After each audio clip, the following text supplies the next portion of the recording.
16th of May. We will kick off our meeting with the Karakia. Thank you. Kia ora tātou Karakia tamitanga. E oha ki runga ki a ranganui, e oha ki raro ki a papatūnuku. Turakina nā mea kino ki te pai a Atea. Uhia mai o korawai aroha. He taonga māma atu, ka puta ki te wā ao, ki te ao marama, haumi e, hui e, taiki e. I acknowledge, greet those things above, the sky, the universe and the heavens. I acknowledge, greet those things below, the earth in all its entirety. Cast all negativity to the distant horizons, cover us with the cloak of affection, and love us as a treasure bestowed upon us, so we may enter into enlightenment. Let it be bound and fixed, yes, fixed. Let it be agreed by all. Kia ora tātou. Kia ora. Thank you, Julian. Shall we stand and sing our Waiata?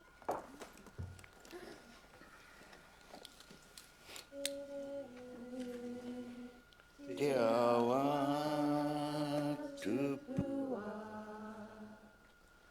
mai tika he manga ki tāna roa, ka wakapiri a mai ko ngā piringa, ine ngā ko, tā mau poko, tuko po te kie, ko Aotearoa, te awa ko, ko Aotearoa, te awa ko, perere, te awa tua.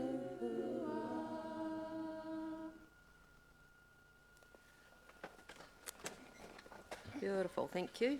Apologies. We have apologies from Councillor Helen Craig, apologies for lateness from Councillor Baker Hogan. Are there any more apologies? No.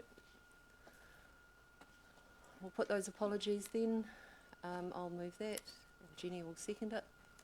All those in favour, please say aye. Against, carried. Thank you. Are there any declarations of interest in relation to business items before us this morning? No declarations? Ka pai. We'll move on to confirmation of the minutes of our... Sorry, Kate, not quite. A fair amount of additional information. Additional information. So we've got a recommendation then that the following additional information is tabled with the relevant items. That's in... They're all relating to the review of the Cemeteries and Cematoria Bylaw 2016. Hang on, we'll get there. Do I need to read all this out? No, that's okay. Okay, so we've got various late items, and they were circulated to you earlier or at the yesterday, and they've been put up on the council website. Cool. And then there's also additional information. And then there's additional information relating to the proposal of the Public Places Bylaw. And then there's And then additional information relating to Plan Change 60, Miscellaneous 2. Thank you. So would someone like to move that those be, thank you, be accepted by the meeting? So thank you, Glenda. And Councillor Rob, would you like to second that? Rob will second that. Any discussion? All those in favour, please say aye. Against, carried. Now we'll move on to the confirmation of minutes. So that the minutes of the Strategy and Policy Committee meeting held on the 28th of March 2023 are confirmed as a true and correct record. Would someone like to move that? Thank you, Andrew. Thank you, Peter. No discussion? All those in favour, please say aye. Against, carried. Now, just for your information, and possibly your edification, I have...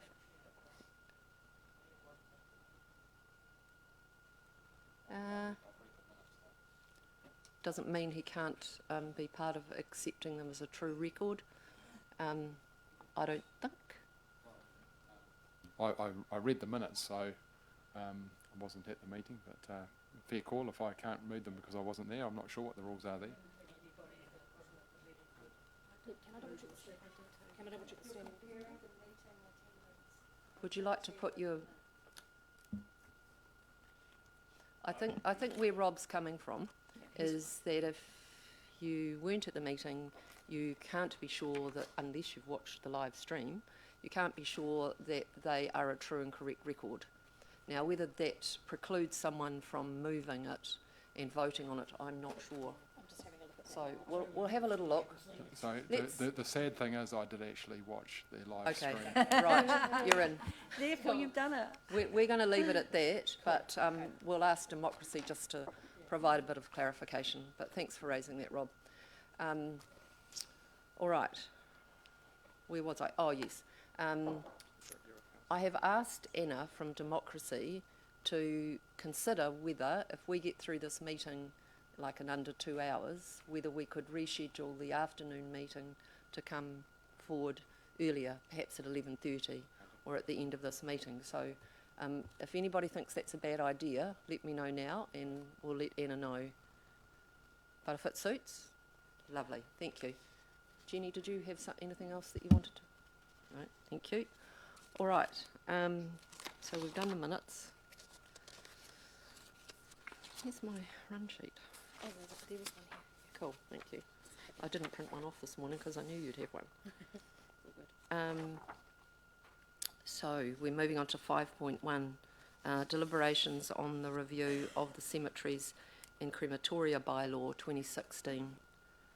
Thank you, Elise and Hannah.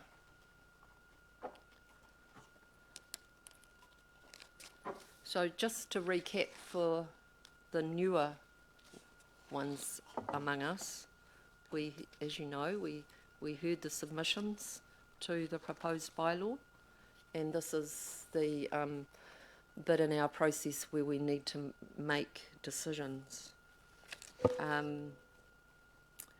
We are only recommending to council that these things happen, but woe and betide council if they try and overturn this committee, eh? Yeah. All right. Thank you, Hannah. Thank you, Elise. So, yeah, basically, as you mentioned, this is deliberations, so this is a recommendation to council on whether or not to approve the proposed documents and revoke the existing ones. So far, the history of the Cemeteries and Crematoria bylaw, it's been a fairly long and extensive review. It started off a couple of years ago with the advisory group, the attendance of which you can find in the report, and a survey which then informed the development of the bylaw, the policy, the associated guidelines, and the developments in the areas of practice that we're proposing. The consultation was run for 6 weeks, which was approved by the Strategy and Policy Committee earlier in the year.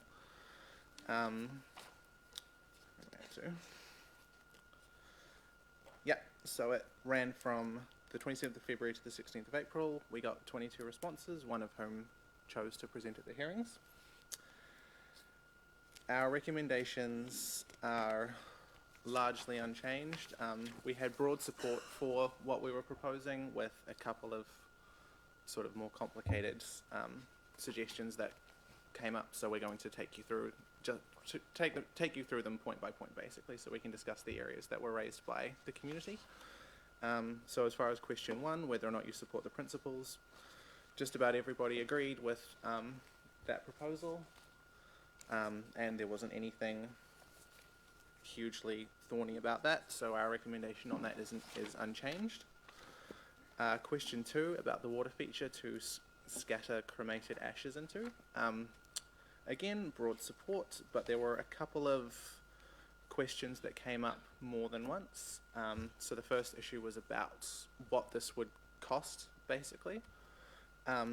We don't currently have a full estimate for design and installation. It is only at the installation phase.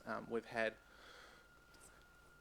had designers look at it who we've maintained contact with, and an offer from the Hindu community who spearheaded the discussion at the advisory group stage about contributing something to the cost overall, but depending on how much it winds up actually costing. So at the moment we're recommending a fee to cover the rest of the design work, which is going to be added into the annual plan, which the deliberations are coming up at the end of the month, I think. So, if you don't mind interrupting.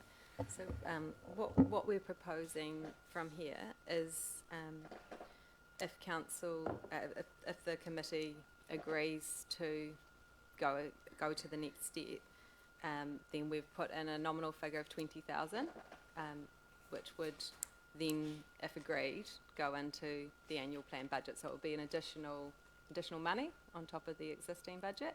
And that would allow us to then do the design work and do a full scoping, and then bring back to the long-term plan a clear estimate of what the cost would be to do the installation, as well as any ongoing operating costs to maintain it and run it, and how that would be funded. We just haven't had, until we get that design work done, we aren't able to bring you that full cost. So that's the proposal from here.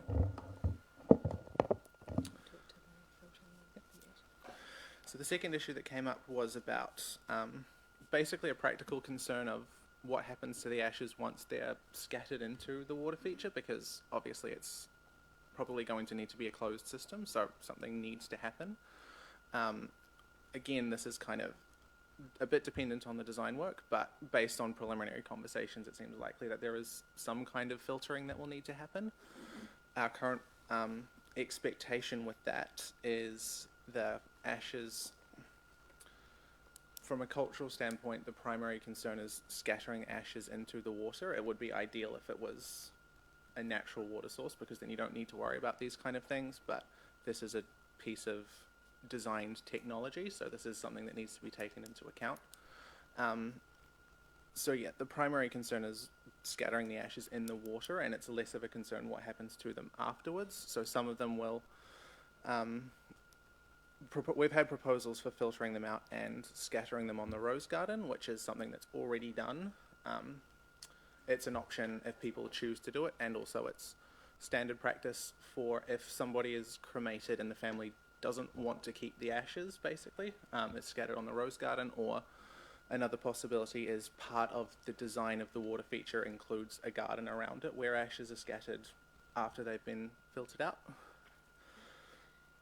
So again, this will be worked through in the design phase, and we have spoken with the Hindu community, who have reinforced what Hannah said, that the cultural practice is the moving water, so ensuring that there is flowing water at the moment of that scattering, and then after that they are comfortable with the need for other ways, such as scattering on rose gardens or filtering into a garden, so they're comfortable with that from a cultural perspective. So I'm sorry, Chair, did you want to break with each specific item, or did you want to wrap them into all at question time at the end? Sorry, we didn't check. Did you want to, for example, deal with the water feature questions now, or did you want to wait till we get to the end of our report, the standard way? I think we'll let you finish your summary of the paper that's before us, and then if there's a lot of questions, we might need to break it into portions, but you're doing a great job. Keep it up. So based on our analysis around those two questions, our recommendations are largely the same. We're still recommending the installation of a water fountain with the cost structure as Elise has outlined, and sort of the procedure for that moving forward. The next question is allowing council to allow the cleaning of graves by third-party groups. So this was, I think there was possibly a certain amount of confusion about practically the structure of how this works from the community. So in practical terms, what it means is council would not be doing the cleaning of graves. As the people who own the cemeteries, we would be responsible for contacting the owners of grave sites or attempting to reach out to them in cases where maintenance is needed. If we can't reach them, the owner, we would then be allowed to approve maintenance work from third-party groups. Because there was a couple of comments, I think there was one comment in the submissions about a third-party group it sounds like they'd just gone ahead and done it, which was not a proper procedure for maintaining a grave and did not come through us, which is how it should be done. So this is the procedure as it would be outlined. This was largely in relation to service graves because there are active volunteer groups who maintain service graves, but is drafted broadly to allow maintenance of all graves in the event that that becomes an option. And our recommendation for that is unchanged because we had broad support for it and there weren't any particularly problematic issues with it. So the next question was alcohol being permitted in cemeteries. This one, again, there was a lot of support for it, but also some fairly strenuous disagreements and some complicated issues. The most common objections were based around problematic behaviour and litter in the cemeteries, which are perfectly understandable. Littering in the cemeteries and engaging in loud and disruptive behaviour are already against the rules within a cemetery. They would be against the rules regardless of how we proceeded on the subject of alcohol. So our recommendation is to continue allowing alcohol with the proposal to allow alcohol in cemeteries. If there is an increase in actual issues, we do have the option of revisiting this in future, but based on the fact that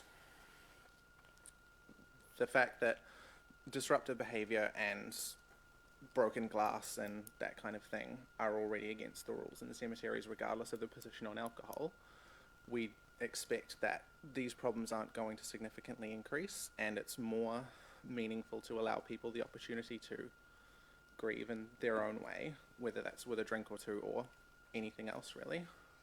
So our proposal is to continue with our recommendation of changing the rules to permit alcohol to be consumed in cemeteries while it remains against the rules to have disruptive behaviour or litter around graves.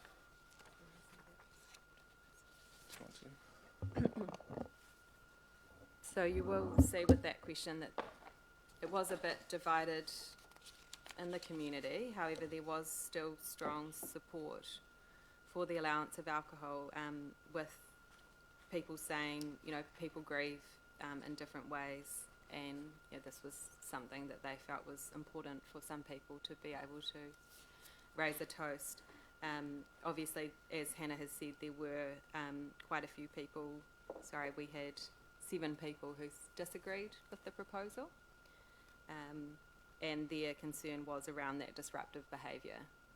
So that's where our recommendation remains the same, because the disruptive behaviour is still against the rules. And we will use our communications to support this, that disruptive behaviour, leaving waste, etc., is not acceptable at the cemetery. So we'll use our communications to support this if committee agrees to this change. The final question was the rather dry one about bylaw structure. Perhaps unsurprisingly, most people agreed with it. This is the specific practical question around updating our bylaw, our policy, and our various guidelines. So revoking the existing ones and putting the new ones in place. Most people agreed with it, and there wasn't any particular controversy around it. Support basically agreed with the idea of simplifying where we're at the moment. Largely, we consider that they're doing what they were intended to do, but they're very much a product of being developed over time, which can make them a bit harder to read, harder to interpret, a bit more complicated. So the primary proposal around this is basically just breaking it down into a logical, sensical structure that is a lot easier to follow, which the community broadly seems to agree with. The final question that everybody who was at the hearing should be familiar with at least is the issue of the depth of natural burials. So the question was, in our proposal, we were recommending to make the maximum depth of a natural burial grave 1.2 metres below the surface. So this is to the very bottom of the grave, on top of which the burial and then the refilling happens. Generally, internationally, the stated best practice is around 750 millimetres for a maximum depth, because the idea is to bury them in the active soil layer, which is where decomposition is most efficient and most effective. There is a variance of actual practice on this around the world and within New Zealand. There is a concern about burying bodies too shallowly, and whether or not 750 millimetres is actually a responsible depth for every body that comes to the cemetery. So our practice has been to dig the grave down to the previous depth, which was 1.4 metres, and refill with soil from the active layer. So effectively, the practice was to bring the active soil layer down by digging out the soil that's at 750 millimetres as a part of digging out the grave, and then refilling with that soil that will allow for more efficient decomposition. We are recommending a modification to the guideline that 750 millimetres on top of the casket or on top of the body be the maximum depth. It's essentially a question of balance of the issue of whether we're burying bodies at the depth that is the most effective and efficient for decomposition, which is obviously the goal of natural burials, versus the risk of a body potentially being unearthed unintentionally. And we consider that 750 millimetres on top of the grave, again with the continuing practice of bringing the active soil layer down to where the body is buried rather than bringing the grave up, is a reasonable compromise between these two positions. Just to add, you'll see in the paper that we have looked around at what other councils in New Zealand do. Dunedin City is 750 millimetre above the casket, with variation according to soil. Auckland 800, and then I found many councils whose stated bodies will be buried as close to or within the active soil layer as possible, and depth will vary according to the soil conditions. So they didn't specify a depth. So if I can just point out para 52 in the paper, this states what we would update the guidelines to if you agreed to this. So at the moment in the guidelines and the bylaw, it states 1.2, because 1.2 total depth is what we consulted on. What we officers are recommending is bodies will be buried within the active soil layer wherever possible. Burials are at a single depth. Actual depth will vary according to the soil conditions, with a depth cover of 750 millimetres above the casket or shroud to the surface, and then plots will be filled with aerobic organically active soil and then topped up as required. So the difference between that and 1.2 is that it does allow for different body sizes. So rather than having just a total amount, it allows for that topping up above. So hopefully that's fairly clear. We do feel that on the balance of different interests and taking everything into account, that this is a reasonable way to go forward. We're aware that this isn't a perfect solution, because type of soil is one of the factors that contributes to the efficient decomposition, along with things like temperature, which is the same at a lower depth, and we can't really do much about that. But we think that this is a reasonable compromise between the two positions, and balancing the interests of making sure that people are buried in the most respectful way possible of their wishes and the wishes of their loved ones, and the reality that a body being unearthed is a pretty horrific thing to happen as well. So those are our recommendations for the Cemeteries and Crematoria bylaw and associated documents, and we're happy to take questions. Thank you. Well, I might start with the last issue first, and I'm going to paraphrase back to you. if someone dies and wants, and just make sure my understanding is correct about our intention here.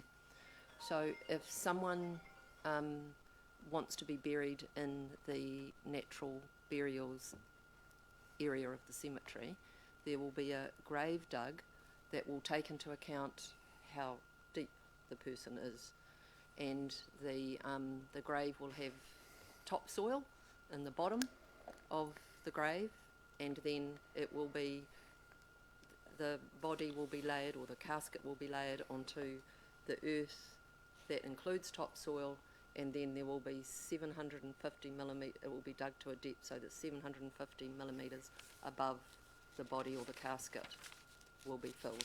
Yes, right? correct. So does anybody want to ask any more questions about that particular aspect?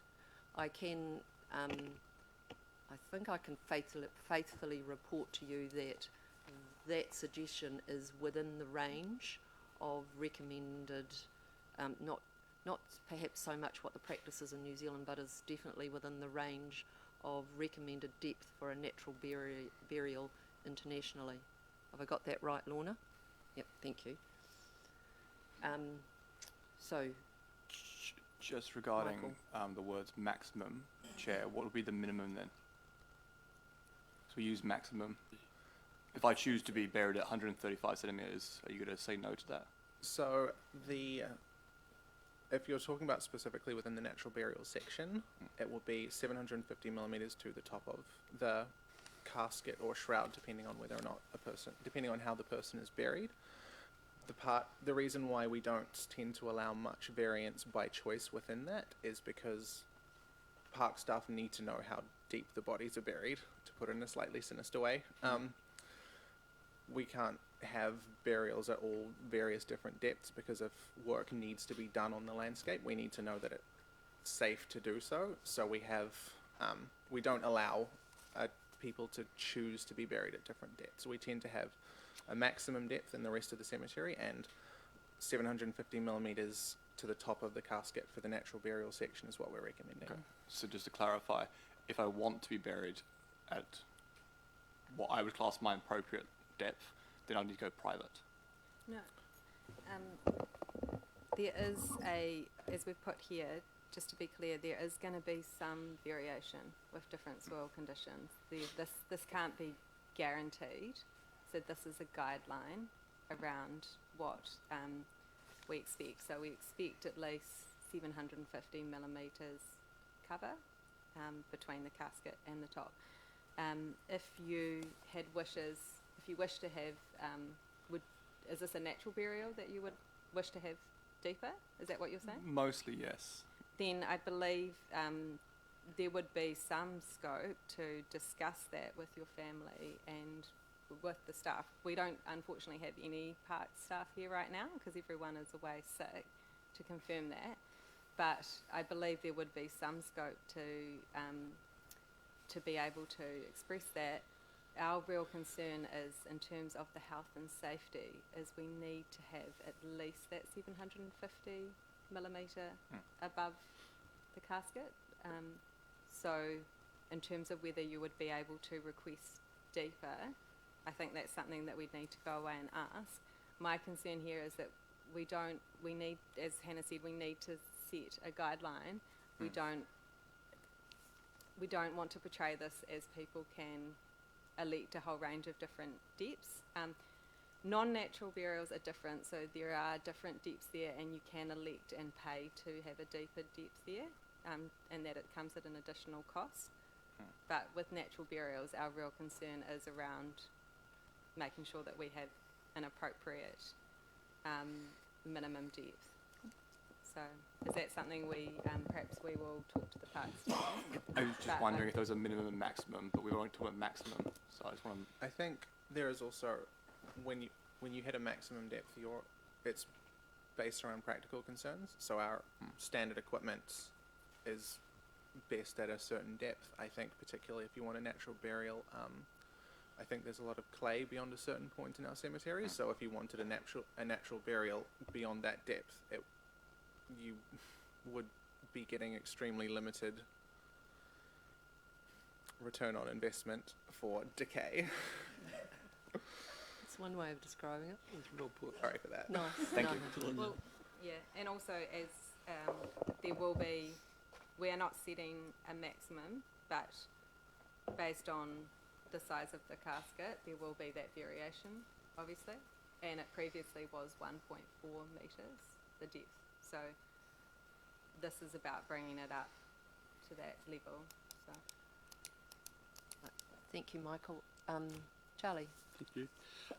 Yeah, it all sounds pretty clear to me. I'm just not too sure about the fountain setup and how that works in practice.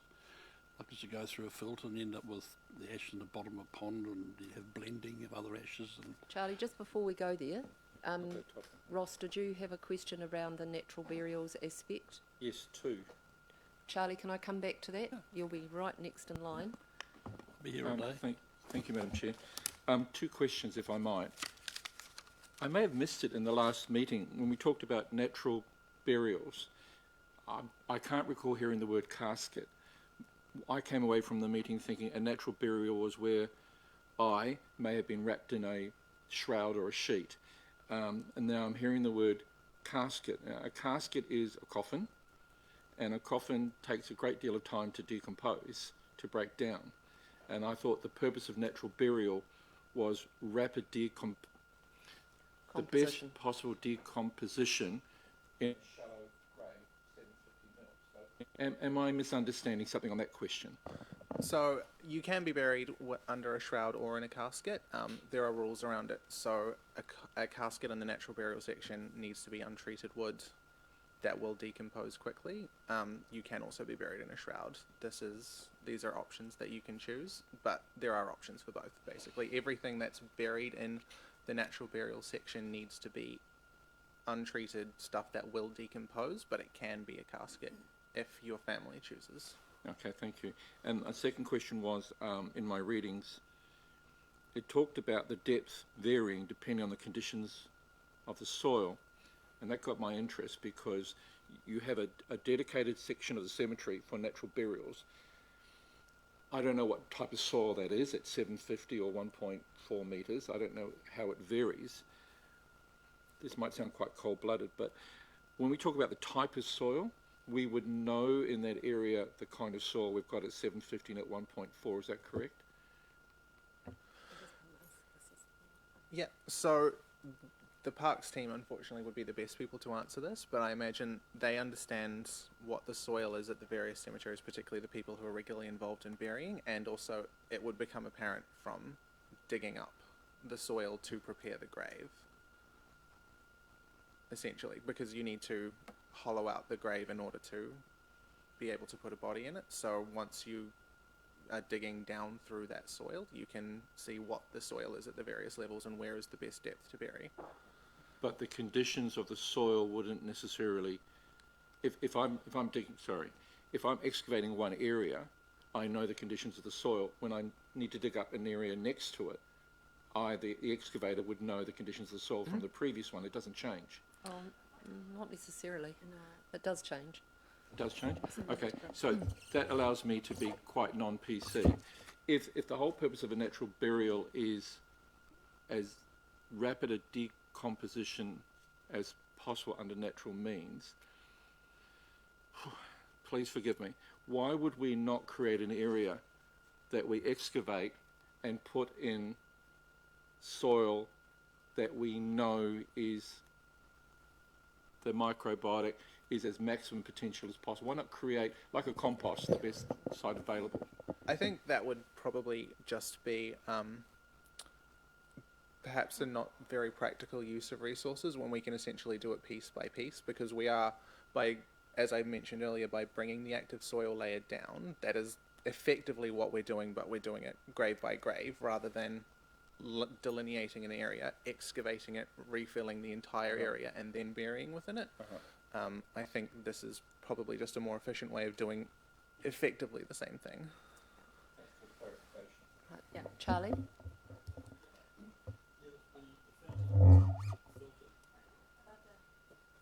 The fountain and filter thing, I need clarification on that. So is there a design that's been pretty much set in concrete?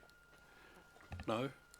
No, the design work's still being done, and the parks team's been meeting with people who know how to do this sort of process and will understand how the filtering will work. And the water will need to be, as Hannah said, the water needs to be moving, and then there will be a process by which ashes can be gathered and then either respectfully scattered on the rose gardens or filtered into the garden. So is your concern around how that design exactly will work?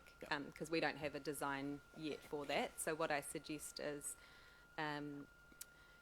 once we've had the opportunity to do the full scoping and design, then that is something that we will be bringing back to council. That's cool. I just have visions of ashes getting mixed up and mixed together and families getting upset about it, and then something gets flushed down the drain and all that sort of stuff. So we're not, in order to maintain the integrity of the system, we can't be constantly running burials through it. There should be enough time to filter them out one by one, basically. I think, as Elise said, the design work is very much still in the conceptual stage, so we don't know practically speaking, but a conversation was had around essentially you could have a burial there, and over the next day or so that should be enough time for the ashes to settle down and be filtered out. So it shouldn't be an issue about keeping ashes separate, although practically speaking at the end of the day if they're all going into the rose garden or a garden around the thing, they'll be mixed at that point anyway. Julian? Kia ora korua. Who polices unruly behaviour at the cemetery? Donuts, smokeouts. We would contact the police essentially. It depends on the level of unruly behaviour, but largely the police would be the ones to do that. But they, in many cases, the police fall back on our bylaws to be able to. No, you're at a funeral. Someone's doing a smoke out down the road. Who contacts? There would be attendees and also council staff if you're at a burial. Right. So we would be able to, we being council, would be able to contact the police.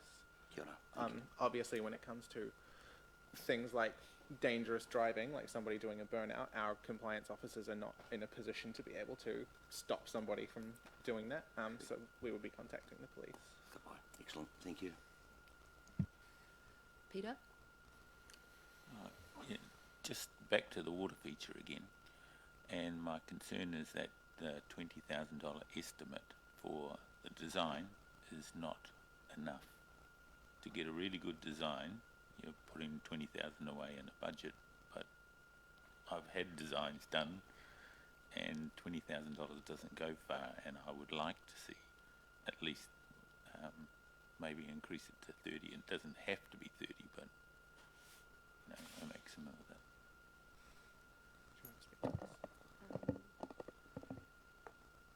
Yeah, I think that. Do you think it's adequate? I think for the initial design, so the main element that we are wanting to ensure that we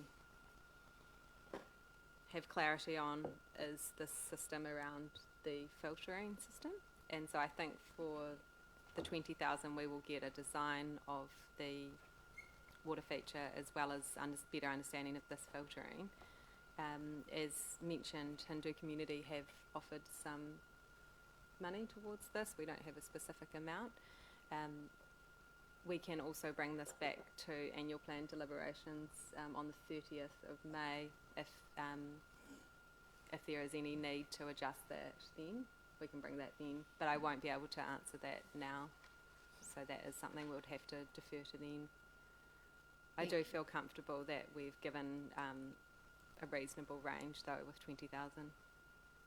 Thank you, and the Chief Executive might want to add something to this, but that particular question. Through you, Madam Chair, just note that given the quantum of money we're talking about, it's well within the delegation limits that you've given to me for unbudgeted expenditure. So if there is a little bit more required, we can easily accommodate that without having to adjust the budget right here today. Thank you. Josh, then Rob. Thank you. Yeah, just a question of clarification around the scattering of ashes. There was no concern from iwi or hapu around it indirectly entering the catchment at all through that practice? No, not that we're aware of. We think particularly because this is what's already done. Sure. As I mentioned, ashes where the family doesn't want to keep them or they choose to scatter them on the rose garden. This is already a well-established practice within a cemetery, so it's That's not adding anything new to that process. Thank you. Cheers. Rob? Thank you. There doesn't seem much point in discussing the cost of the design if we don't sort of have some sort of estimate of the capital cost. I mean, so have you given some consideration to what it might be? Because, I mean, is this something that's $20,000 design fee, 10%, that's a $200,000 project. So is there a will to spend $200,000 on a water feature?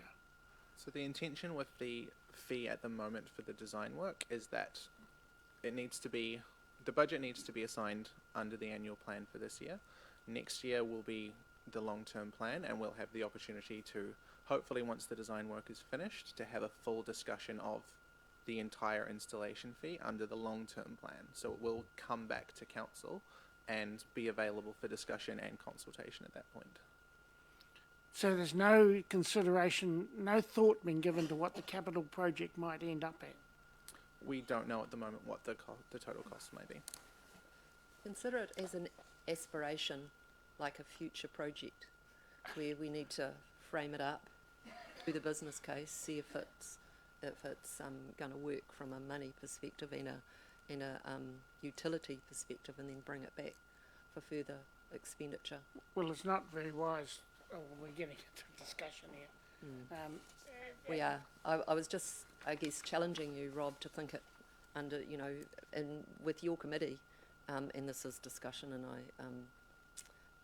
acknowledge that, with your committee, that is what we're talking about at council, is for aspirations and future projects, which is exactly what this is in a small way.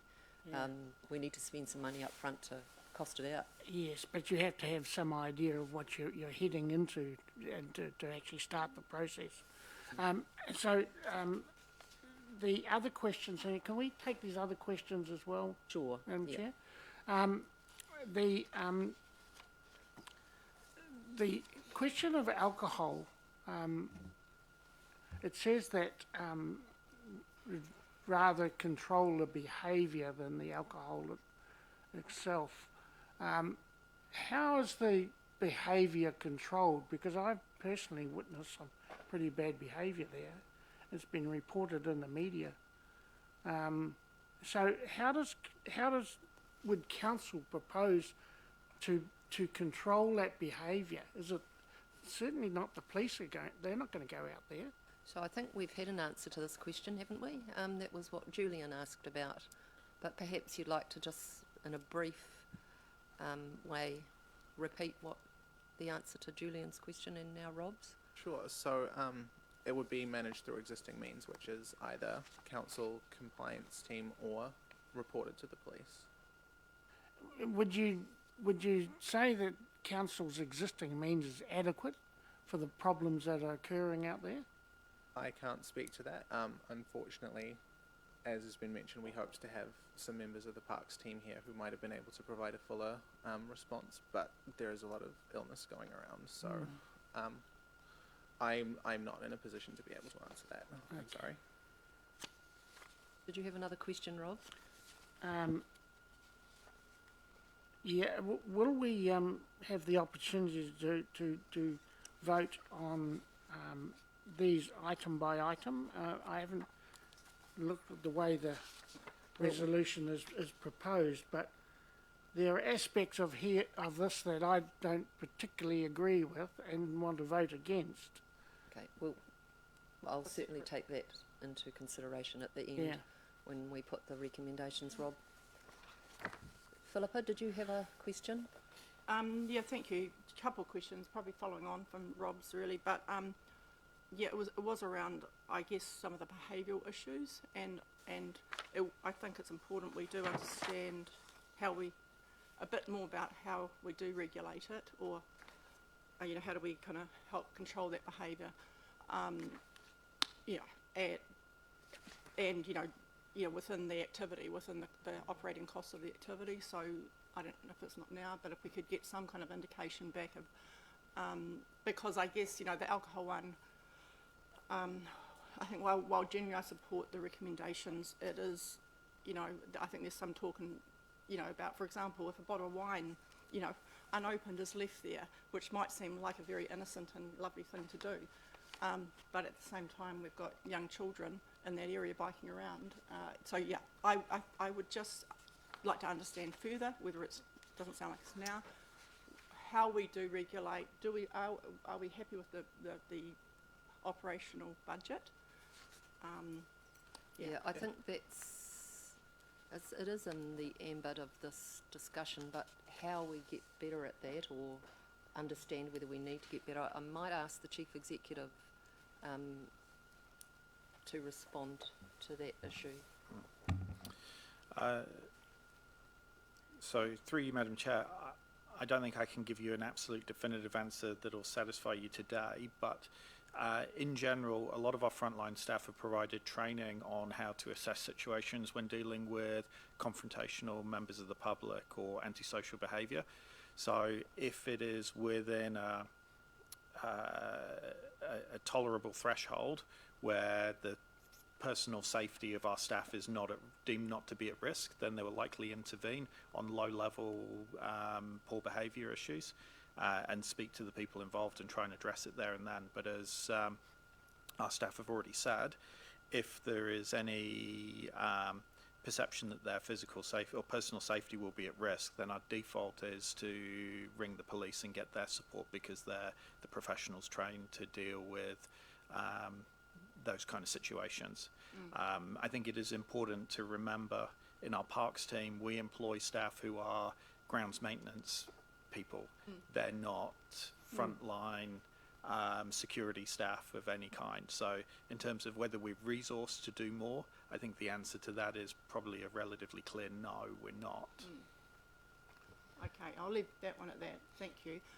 Just in regard to, sorry, again, the water feature and the cost. I mean, I see it's a recommendation, but I guess I'd put it back to you, Chair, that, and looking at the Aspirations Committee, I think, sorry, obviously I wasn't able to attend that committee, I'm not on it, but putting, I guess I'm asking the Chief Executive, putting money in the plan for design and preparatory work without having what would seem any idea of what that capital cost will be, or is it viable, could be a loss of money, couldn't it? So through you, Madam Chair, I think it's important to note that the amount of funding that's been put in or suggested to be put in for the design work is a nominal amount, and it doesn't really have any grounding in, I suppose, anything that's informing it as being correct and accurate. It is in a nominal amount just to allow us to get going with the work. This is, though, a fundamental shift in how we've approached capital projects in the past. I think it's erroneous to try and estimate the capital cost of a project before you've committed to doing any kind of research and scoping work, because that is usually what leads us to set incorrect expectations around project costs that then lead to perceived budget blowouts. Actually, it's not a budget blowout. The budget was just wrong in the first place because it was guessed at. So we do need to invest up front to do the research before we can derive a realistic capital cost. It is a change, and it'll take a little while to get used to doing it that way, and I appreciate it may feel a bit backwards compared to previous practice.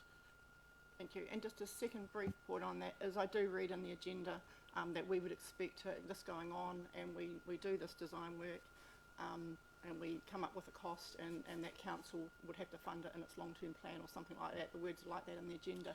Surely this is the type of project we could go to. We talked about the Hindu community, but we could go to external funders. I couldn't possibly say, but there's something like Four Regions Trust, capital projects. This would seem there's widespread community benefit. Would that not be? I would hope. Would it be not? Would you agree that council should be looking externally for some capital funding here, David?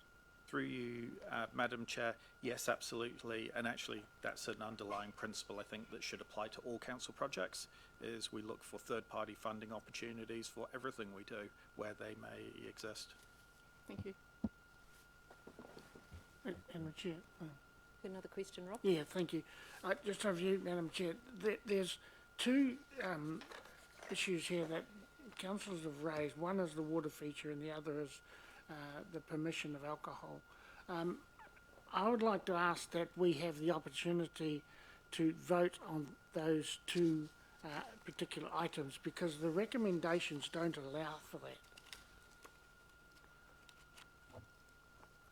If I can assist in answering that. Yeah. Formally speaking, you are correct. The way we went about consultation was raising what we saw to be the most pertinent issues to the community, rather than point by point saying, do you agree with the bylaw, do you agree with the policy, do you agree with the natural burials guideline. We figured the best and most accessible way to reach out to the community would be on issues, but that's formally not how we can structure our recommendations to council. Our recommendations and to committee are based on accepting the documents that we've drafted. So you're correct. The recommendations are not structured in the way that the consultation and the issues are laid out. Raising them separately would need to be a formal way the deliberations are handled through the chair, and we have left recommendations basically for minor alterations. So if you want to deal with those point by point, we should be able to work within that.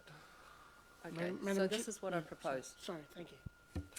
I propose that if you want to vote against for example, the aspect of allowing alcohol at the cemetery, you'll need to vote against recommendation A, because I will put that as a group, and if that fails, then we will go and get more granular about it. Understand? If you want to vote against the approval of the 20,000 for the design and the preparatory work on the water feature, you will vote against C. And again, if that's that okay. recommendation fails, then we'll cook up something else. All right? That covers the water feature, but I don't think it covers the alcohol issue. I think you should take that separately, Madam, and I'm not sure how you can structure Well, this is what I've said to you, Rob, that it is contained in A. It is probably part of 1 or 2. I can't tell you exactly, so I could get that much more granular. But if we get to the stage where, when I put that recommendation with its inclusion of not banning alcohol from the cemetery, if that fails, then we'll go back and get more granular about it and make a minor, well, it's probably more than a minor alteration. Yeah, sorry if you don't mind me interrupting. Justin's just brought an issue to my attention. We won't have the ability to make that change without also changing our alcohol ban areas. So that's under a separate bylaw. So we would then have to go and make that ban under a separate bylaw. So that would be a few more steps to get that done. The cemetery isn't currently within the banned areas. So just clarifying that. Okay, so that doesn't rule out what I've just outlaid, but what you need to understand is that if you want to ban alcohol from the cemetery, that will be another piece of work in revisiting the alcohol. It's the alcohol plan, isn't it? Local. It's the LAP, is it? Would be the alcohol ban areas. So I think 2 years ago, council reviewed that, and it was not within one of the alcohol ban areas. Okay. Currently. All right. So everybody understand where we're at? So if there's no further questions, I will put the recommendations. We will work through them A, B, C, D, E. Oh, there's no F. We'll make F, G, H. Oh no, F, G and H are all part of E. Yeah, that's They should probably be 1, 2 and 3, so we'll amend that. On E, there will be 1, 2 and 3. But I will put the first recommendation, which is before you, that we adopt the minor alterations as outlined in 1 through 6 as drafted by the council officers. Do I have a seconder? Thank you, Josh. Who would like to speak to that item? Rob? Thank you, Madam Mayor. Well, obviously this is a fairly sensitive subject, but the issue of alcohol in the cemetery has been an issue in Wanganui for a number of years. This has been featured several times in the Wanganui Chronicle, and people are going and complaining about the treatment that they have had from other visitors to the cemetery. And I want to recite a personal story, because a friend of mine was buried in the Whangarei cemetery, and it happened that only a few weeks later a gang member was in the next plot. Well, for the next year it faded out about that. They had turned up there every weekend with about 25 of them, drinking, putting their bottles and things on Paul's grave, much to the concern of his wife. And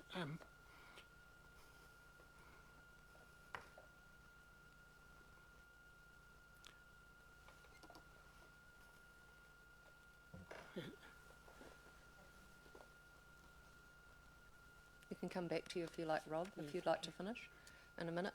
Charlie? Yeah, thank you. I understand where Councillor Rob's coming from, but my concern about the not allowing alcohol in the cemetery is not going to make any difference to the bad guys, because they're going to continue doing it, and the good guys will be the ones penalised. And I can't imagine how some elderly lady or gentleman at their partner's graveside with a glass of red wine are going to be arrested and taken away. So I think we just leave it the status quo, no alcohol ban, because it won't make any difference. The bad guys will still abuse it. Can I carry on? Yes. Thank you. I've also witnessed it. I lived in Aramo for 14 years and witnessed the groups of people out there. And the submitters that have written here, I totally agree with what they're saying. It is not a place for drinking alcohol. Think about the others that visit the cemetery. Drinking alcohol at such a place is disruptive behaviour. No one drinks in moderation at the cemetery. Most people do not drink there at all, but those who do behave like idiots without fail. There is no good that comes from allowing this. I totally agree. Now, what we're saying in this bylaw is that we will police this. The council will be responsible for this disruptive behaviour. We have no way of doing that. We have not the staff to do it. If a situation happens like I've described, these people just have to put up with it. There's nothing to be gained with having alcohol at the cemetery. And I believe that there'd be wide public support if we as a council banned the drinking of alcohol at the cemetery. Thank you. Thank you, Rob.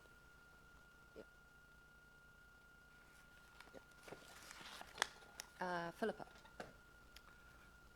Yeah, it's a really difficult one. And I I can absolutely understand what Councillor, Rob's saying, and he's got, obviously some personal, a personal story there. That's important, and I'm not generally the kind of person that sticks up for alcohol. I mean, but what we do know, and compared to perhaps, I'm sorry, but yeah, smoking, one cigarette is actually bad for your health. Actually having, having a drink or two in the right way, we know is not necessarily detrimental to your health. That's not me saying that. That's actually what our alcohol and other drug safer Wanganui expert reference group would tell us. I guess I think it's a really important. It was an important question. We've got some good feedback. I at this stage. But what the feedback really tells us, that they're more, it said is that it's the disruptive behaviour, safety and waste issue is the biggest issue with what's been seen around alcohol. Obviously there'll be some examples of some poor behaviour, but rather than the actual consumption of alcohol. I guess, we just know that there are people, and we've all probably been there ourselves on, Christmas Day, it might be someone's birthday. There's a range of ways in how people might want to spend time and celebrate that. And I've also seen, some really reasonable behaviour. I've noticed some people that may be drinking some alcohol. I think we've got this added issue that it is not in the alcohol ban area. So we're kind of voting, if we were to vote against this resolution, it doesn't look like we can affect it. So I will be reluctantly supporting this. I think it's something we need to keep a close eye on. I would ask our CE that we do need to perhaps understand from the regulatory side and police how big those issues might be, and that it's, we do take it seriously, and we're really putting the message out that we expect people to, respectfully, if they were to consume any alcohol at the cemetery, to very respectfully do that and to remove any alcohol sitting in any bottles, full or unopened. So I will be kind of reluctantly supporting this resolution. Thank you. Thank you. Peter? I will be supporting this thing. Disruptive behaviour or bad behaviour is bad behaviour. It's a separate issue. Alcohol does not automatically lead to bad behaviour. Most people drink alcohol responsibly and respectfully, and so I will be supporting this. Thank you. Michael? Regarding the alcohol, I'm probably with Charlie on this. I respect, so I can't mention people's names. I agree with one member here. Michael, I agree with the view that's been articulated about the problems. I agree with one view that's been articulated by my esteemed colleague to my left. Thank you, Madam Chair. I guess I got a bias here in the fact that with my upbringing, a whiskey is a sign of respect, and a lot of people I know pour alcohol on graves.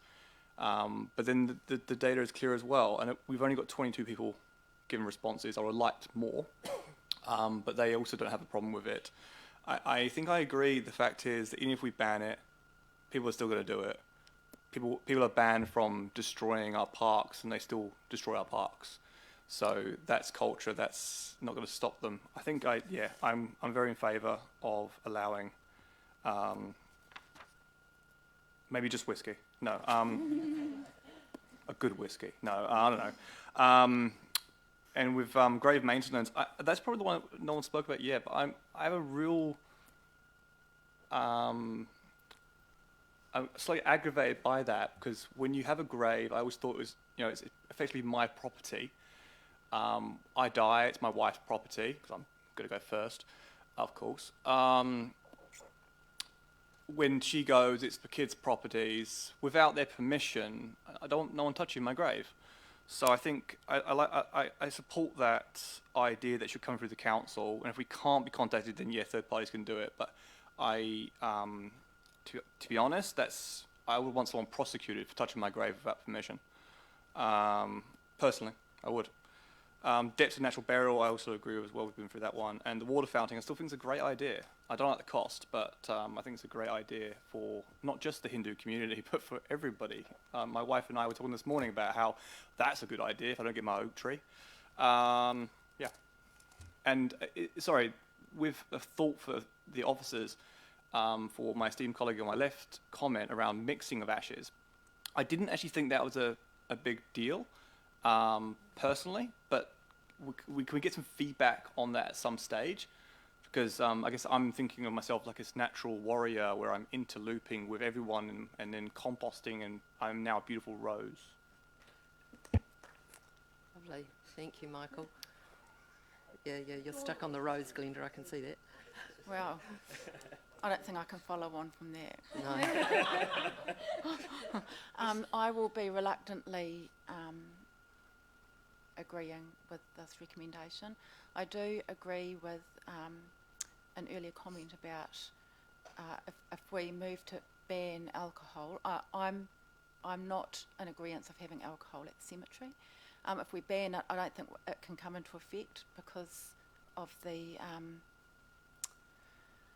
bylaw that needs to be reviewed. So I will be looking forward to having a good conversation when that comes up for review. I don't know when, a couple of years, is it? A couple of years? No, asking officers Oh, in this sorry. part. When Thank it you. comes up for review.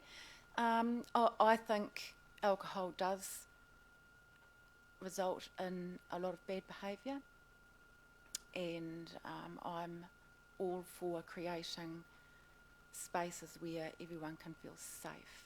So that's how. So that's my view on that. I agree with the range for the burial, for the natural burials. I think that will work well, and I'm really happy about that. And for the design for the fountain, I think 20,000 is very reasonable to expect to pay for a concept. You cannot get a good estimate based on nothing.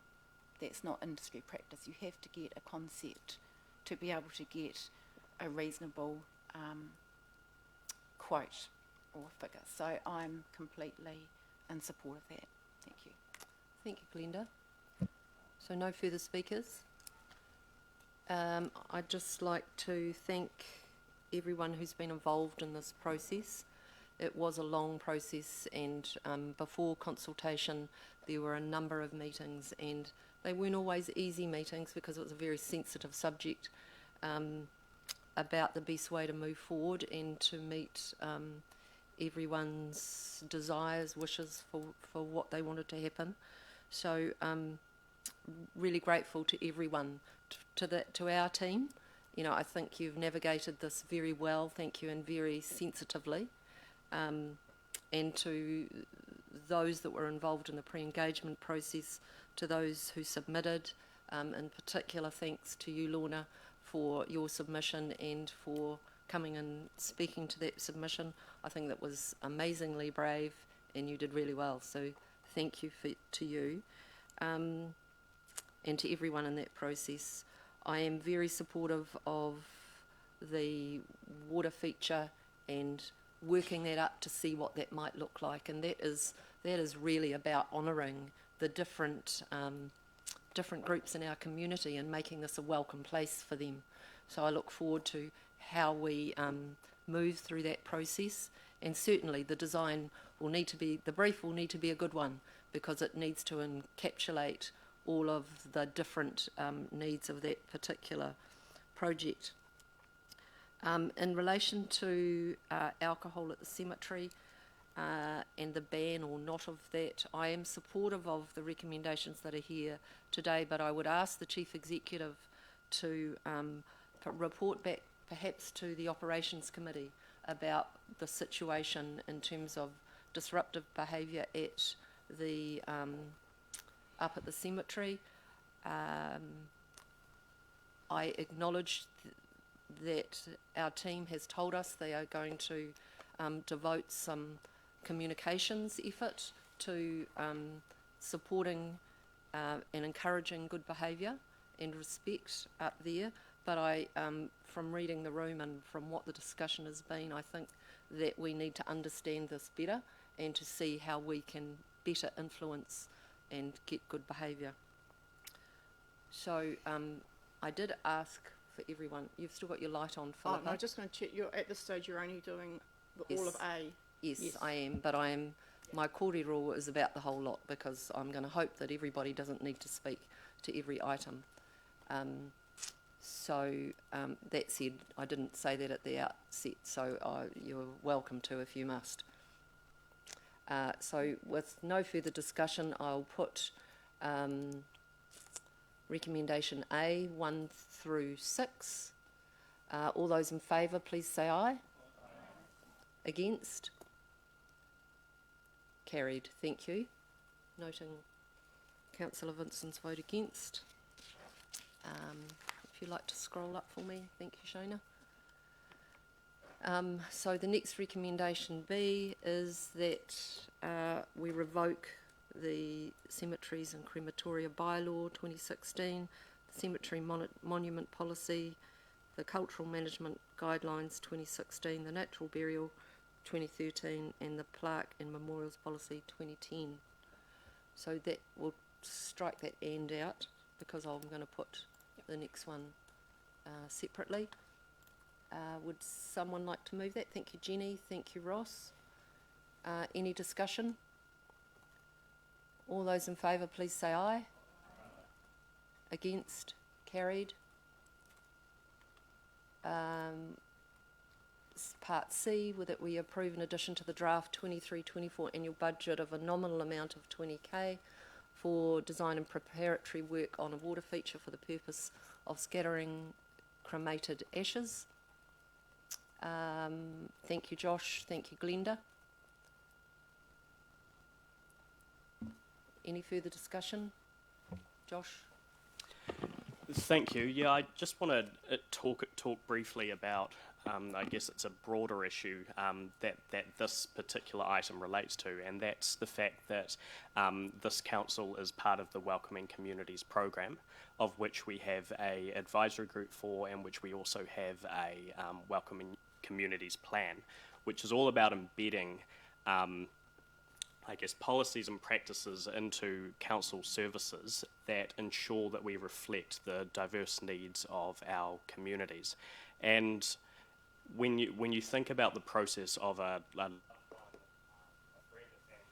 passing away, and the process of burying them, reflecting on their lives and remembering them, I can't think of anything that a newcomer or a minority member of our community would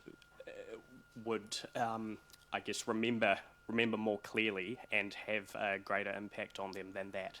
And so for me, making sure that our cemeteries and the process of burying a person reflects their culture as much as possible is of critical importance. And I'm actually, really proud to see this item here. And I think it's reflective of the Welcoming Communities plan, which this council has endorsed for the last 6-7 years. So very, very happy to see this move through. Thank you. Thank you, Josh. Rob, then Michael. Thank you. When you design a house, you go to an architect, and you don't say to the architect, design me a house, without any idea of how much it might cost in the end. What's the point in spending $50,000 with an architect if you can't afford the $1 million house? What's the point in spending $20,000 if you've got no idea how much the end might be? Now, I know that when we did the water feature at the Majestic Square, that was a $150,000 project. We had the money available. We went to the design, and Bruce Dixon at that stage, and said, design us something to fit within that budget. That's the approach that we need to have. And I'm surprised to hear others say that, yeah, let's go and design this, and then we'll talk about how much it's going to cost. That's not the way you do things. That's how you lead to designs sitting in the drawer and never opened again. Thank you.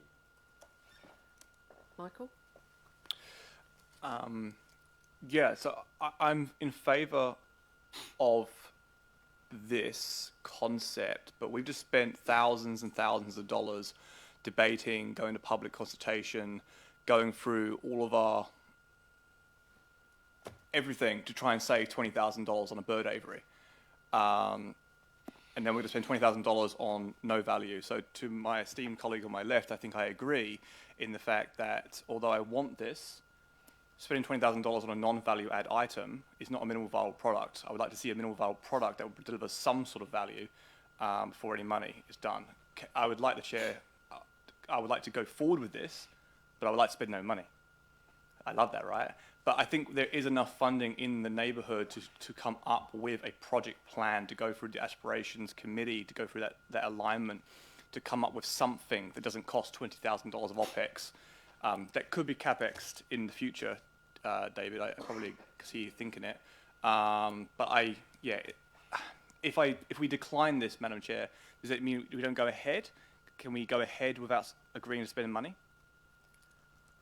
I'm going to let that be a rhetorical question, Michael. No, can we agree to move ahead and find the money? Rather than putting it in the budget, which means it will be spent on a non-value add item.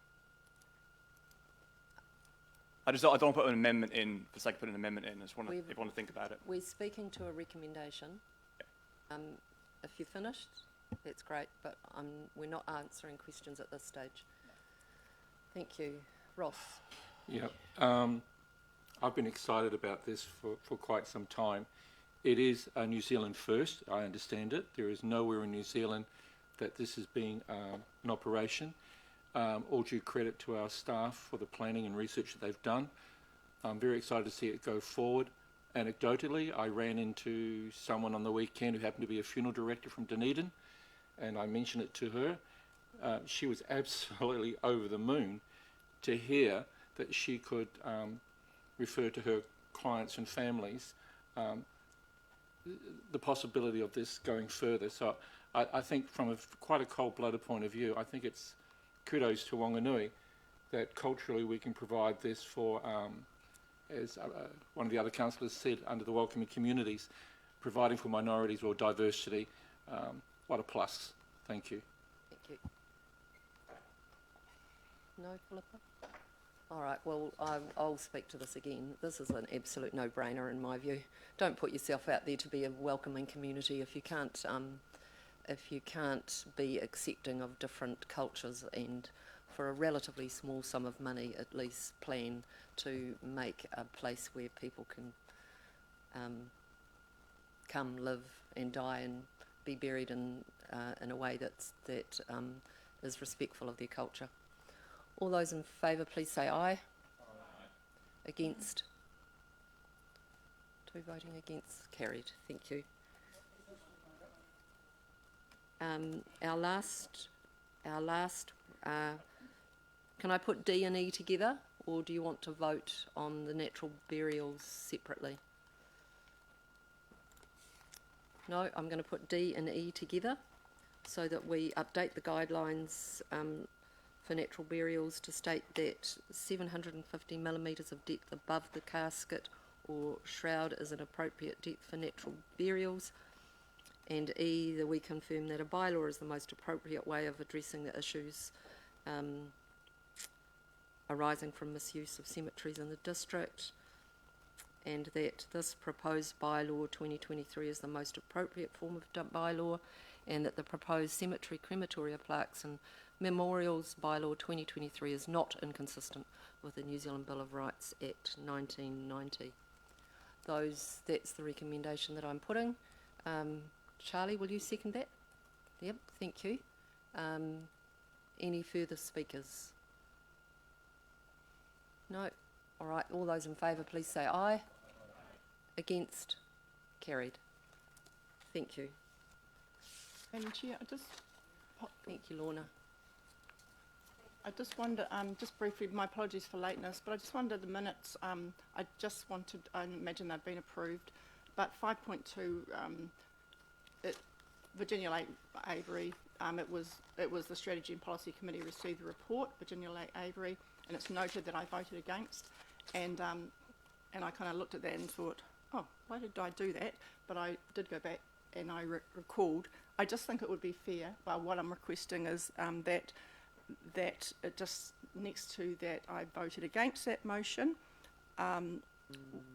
was because the report writer was not invited to present the report similar to the Youth Places and Spaces project. So it was kind of a vote of.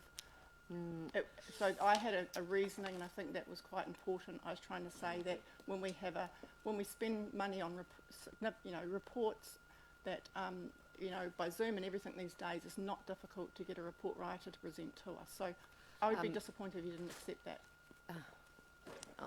And I'd be disappointed that you were disappointed.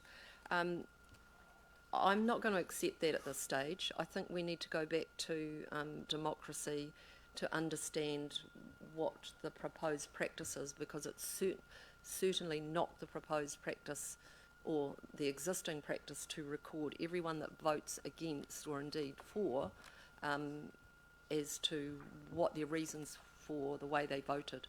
So I am going to deny that to you right now, Philippa, because it's not offered to everybody else. And indeed, the whole restructuring the way we do minutes has been premised on the ability for anyone who wants to understand verbatim what was said and why people voted, they go back to the link and look at it from there. So happy to take feedback from democracy at a later stage, but right now, no, and we can bring it up at the next meeting.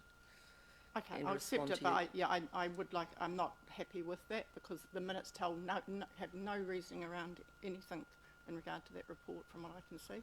I think that's no one's going to go back to some verbal link, but I mean public. Thank you. Sure. Do we want to take a minute, like 2 minutes? I understand from Anna that we're not able to reschedule the meeting for this afternoon, so that doesn't mean we're going to take the time available. So back in 5 minutes. Thank you.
item 5.2, adoption of statement of proposal for the public places bylaw.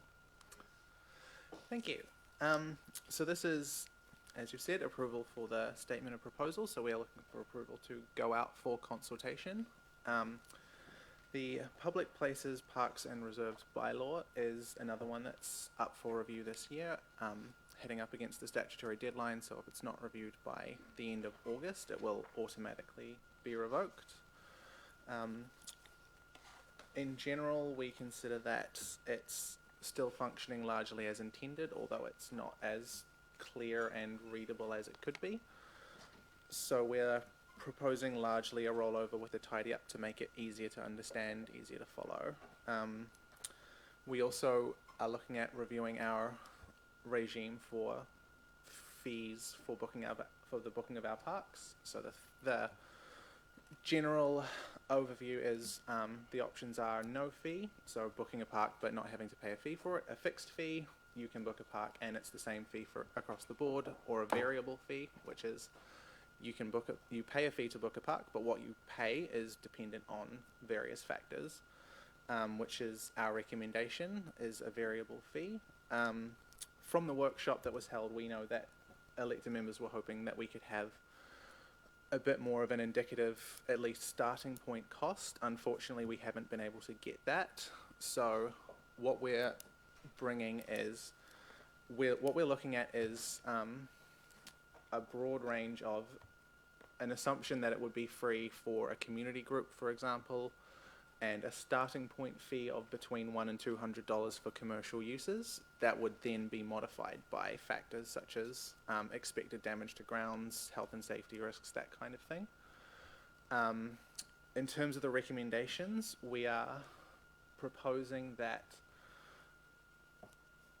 this be adopted by council subject to, or by the committee, sorry, subject to a more sort of accurate fee being provided, which we will send out to elected members independently once we have it. And if there is an appetite to go into it in depth, we can then organise a follow-up meeting to discuss it. And if elected members are broadly happy with it, then we will consult on that basis, essentially. So that's kind of the summary of what we're looking at for the Public Places bylaw.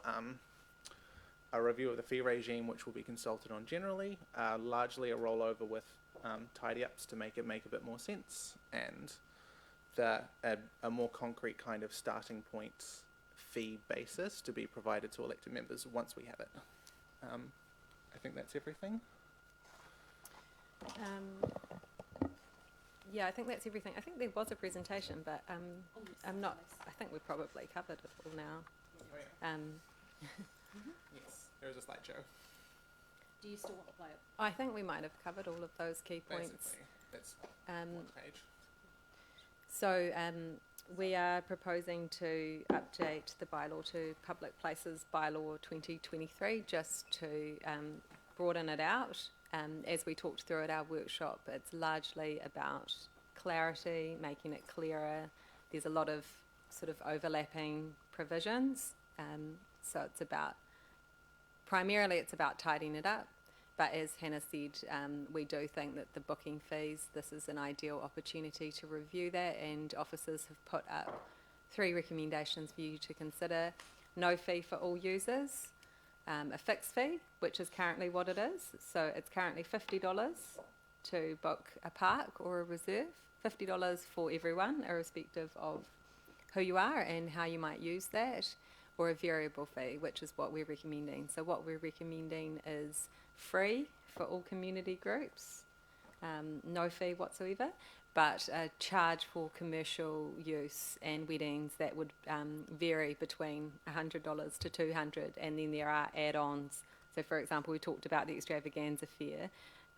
Each trading stall pays an additional fee on top of that. So there are add-ons. Unfortunately, as everyone said, policy team are here on our own without the support from Parks, as we were in the earlier session, and we haven't got information from them yet around the specifics of the fee, because they're all unwell.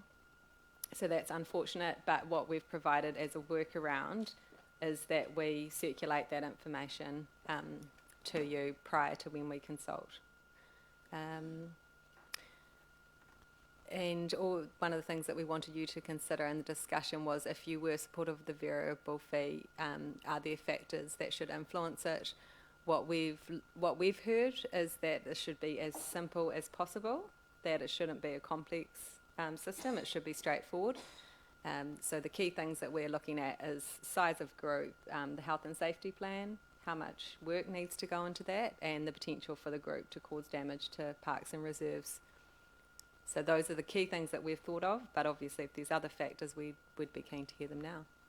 So I think that's everything. Yep. Happy to take questions, thank you. Questions? Mayor Andrew. Look, this may have been covered in the workshop, I just can't remember, but is there a clear definition of a community group? Reason being is that, anyone would claim to be a community group, so they don't have to pay fees. So, yeah. No, we're not proposing a restrictive definition. The way it would work in practice is likely sort of a combination of our officers will be familiar with the people who regularly want to book park space. There is some official documentation. So, for example, if you're on behalf of a registered charity, or you're a known community group operating within the district and self-identifying, we don't expect there to be any significant issues around that. There is also we've also discussed some variants for free for community groups also being a starting point. So if it is a community group that wants to hold an event in the park but have, say, a food truck that will be operating commercially, there being a modification to the fee based on sort of that being part of what they're proposing. So it's very much a practical assessment based on what the activity is that they're planning to do, as well as who the group is. Rob. Yeah, thank you. I'm aware that the Freedom Camping bylaw covers that aspect, but does the bylaw, this public spaces bylaw, say that you can't erect a tent in a public space? Yes, there is restriction on erecting structures, which I believe under the definition of that we provided in the public places bylaw generally does include a tent. So this is a general prohibition on that, and then there is an exception created through the Freedom Camping bylaw for sites where we wanted to allow people to tent, which, if my recollection serves, was only Anzac Parade, and that's under reconsideration. Okay, so that doesn't conflict. The Freedom Camping bylaw doesn't conflict at this point of time, allowing those three camps. No, as Hannah says, the Freedom Camping bylaw allows it, this restriction, and that allows it, and that in those situations that would override the restriction that we've put in place. If someone went to erect a tent in areas where we haven't allowed it, then that would be against this bylaw. So from a procedural standpoint, specific has precedence over general, if that makes sense. So this bylaw creates a general prohibition on putting up tents in our public spaces, and then the Freedom Camping bylaw creates a specific allowance for tents. So that covers in the specific instance where it's allowed, and in general it's prohibited. Yeah, not so long ago I walked the top track around Virginia Lake, and there was a couple there in a pup tent. Couldn't believe they had their washing hanging around and everything. Philippa? Yeah, thank you. I don't know if you can answer, but in particular in regard to the community group, I mean, if a community group, let's say it's a sports club or a sporting little event that, it could be, considered free use, they may have a vendor who sometimes, obviously that helps just to look, give people coffee or something while they're enjoying watching their kids play a bit of sport. My question is there my understanding is some of those vendors would, will contribute to the club or whatever they'll give, but is there something within the bylaw that basically says in regard to keeping that keeping the cost of that of their application quite low, that part of that for the a vendor's there, or there's a couple of vendors, but something around the percentage of money, or that they must contribute to that community group or give some of their earnings. No, there's nothing like that. there's nothing like that in the proposed bylaw. I would suggest that from a procedural standpoint, it's not helpful to get that prescriptive and that in-depth into how things operate. From a practical standpoint, this needs to be able to operate with some flexibility.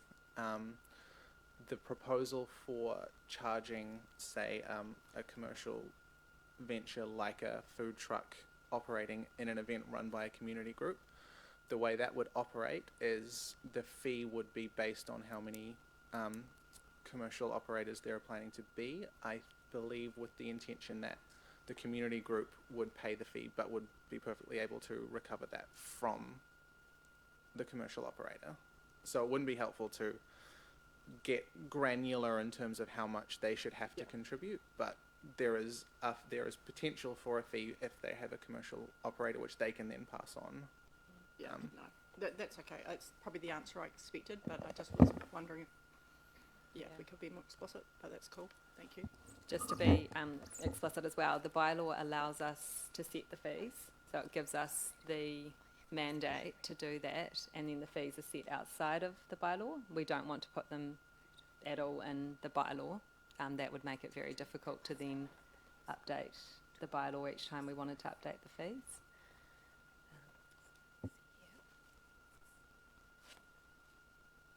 Any further questions? No, I think we're just crafting an amendment to. Is that right? Is that what you're suggesting to me? So just show me first, please. Yep, sure. So bear with us. So subject to minor amendments, and I'm proposing to add at the request and the inclusion of a specified fee as a basis for consultation. Because at the moment the statement of proposal doesn't include a specified dollar amount to consultant. So, okay, I'll just ask Elise and Hannah about that. So, do you think we need to be any more specific in terms of what the proposed variable fee might look like? So, up in A there, we're suggesting that we adopt the statement of proposal subject to any minor amendments. Are you proposing to include in the consultation document the suggested fee? And I heard $100 or $200. Yes, we are. So that's where we will need to loop back around prior to going out for consultation to include that fee in the consultation, because what we heard was that elected members wanted that fee within the consultation. We don't have it because of our staff being unwell. Sure. So if we are able to approve the recommended option on a variable fee, and if there's a way we can say officers to circulate the fees schedule prior to consultation for approval. So what Shona like that has suggested to me is that we adopt the statement of proposal for public consultation subject to any minor amendments and the inclusion of a specified fee as a basis for consultation. Do we need that in there, do you think? And then we go on to approves the recommended option on the booking fees being a variable fee. Over to you whether you consider that subject to minor amendments captures the fact that we've agreed that we will circulate that fee prior to it going out. So advice from you, policy, do we need to? I think in terms of completeness, to be able to see what was agreed, I'm very happy for it to be included. Okay, so I see no issue with including it for completeness. So we'll just give Shona a moment to.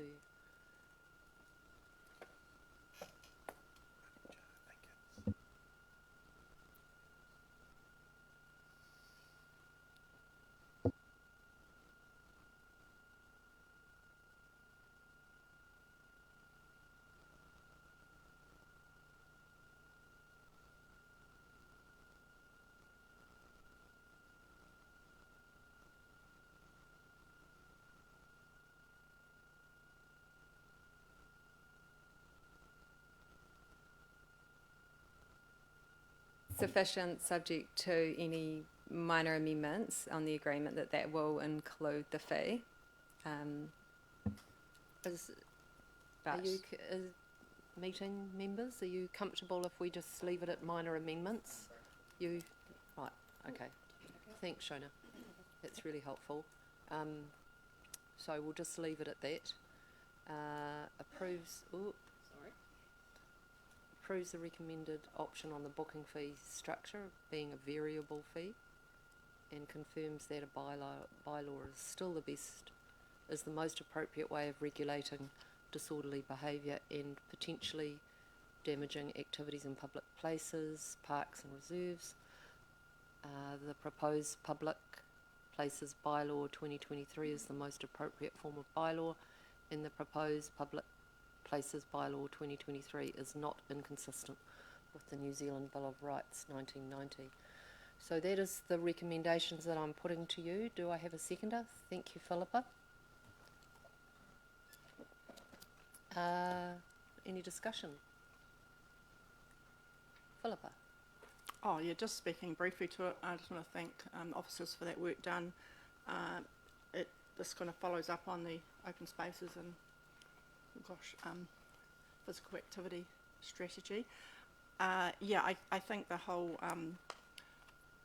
having just had the one fee structure, although we want to keep this absolutely as simple as possible, there's a big difference between a community sporting event and a big circus on the corner of Springvale Park. So yeah, I think this is a good way to go, and I'm supportive of it. Thank you. All right, thank you. I'll just thank the team for their good work. All those in favour, please say aye. Aye. Against? Carried. Thank you. All right, we'll move on to item 5.3. Plan change 60. Leanne, welcome.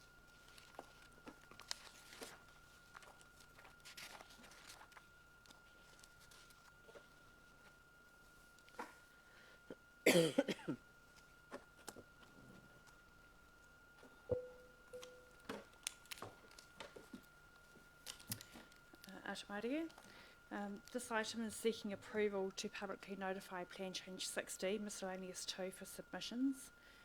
Items covered include the simplifying of zoning of properties that have more than one zone across them, modifying some rules for our protected trees, clarification of the height in relation to boundary rules, and strengthening our rules for highly productive land.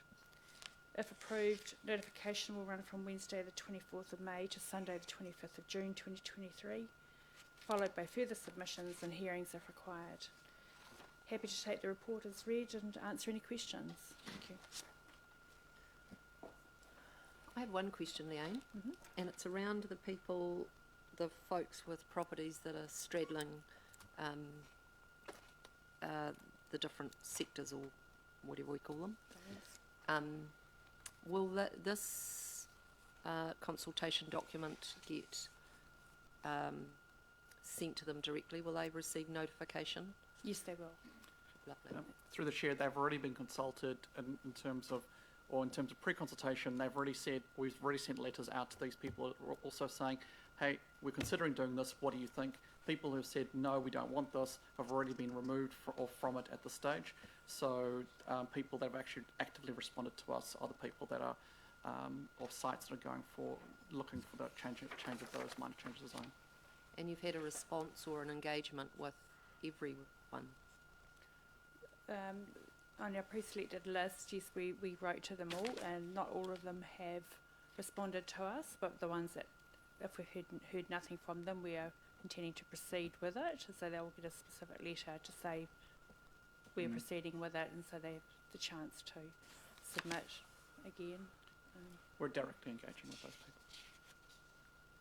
people. Yeah, I guess I've just got a question mark over those that don't understand or don't engage. I mean, how careful are we being to look after their rights to have a say? I hear that you're sending letters, which is great, but Typically, what's happening with the changes of zone is actually the less restrictive zones are usually what is being or extended over those properties, and often what we have in these situations is you have a split zone or dual zonings on the same property. So they are currently having to comply with both sets of rules, which actually makes it more difficult for them. We've also been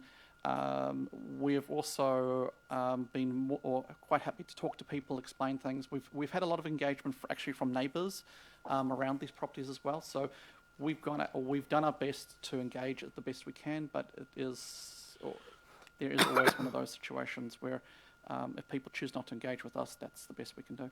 Well, it's not necessarily about choosing, Justin. Sometimes it's an inability to engage. So I would suggest to you that we try really hard. Agreed. Thank you. And I've just migrated into discussion, bad Kate. Rob. Thank you. I was out of the room at the start, but I presume this is just going out for consultation, right?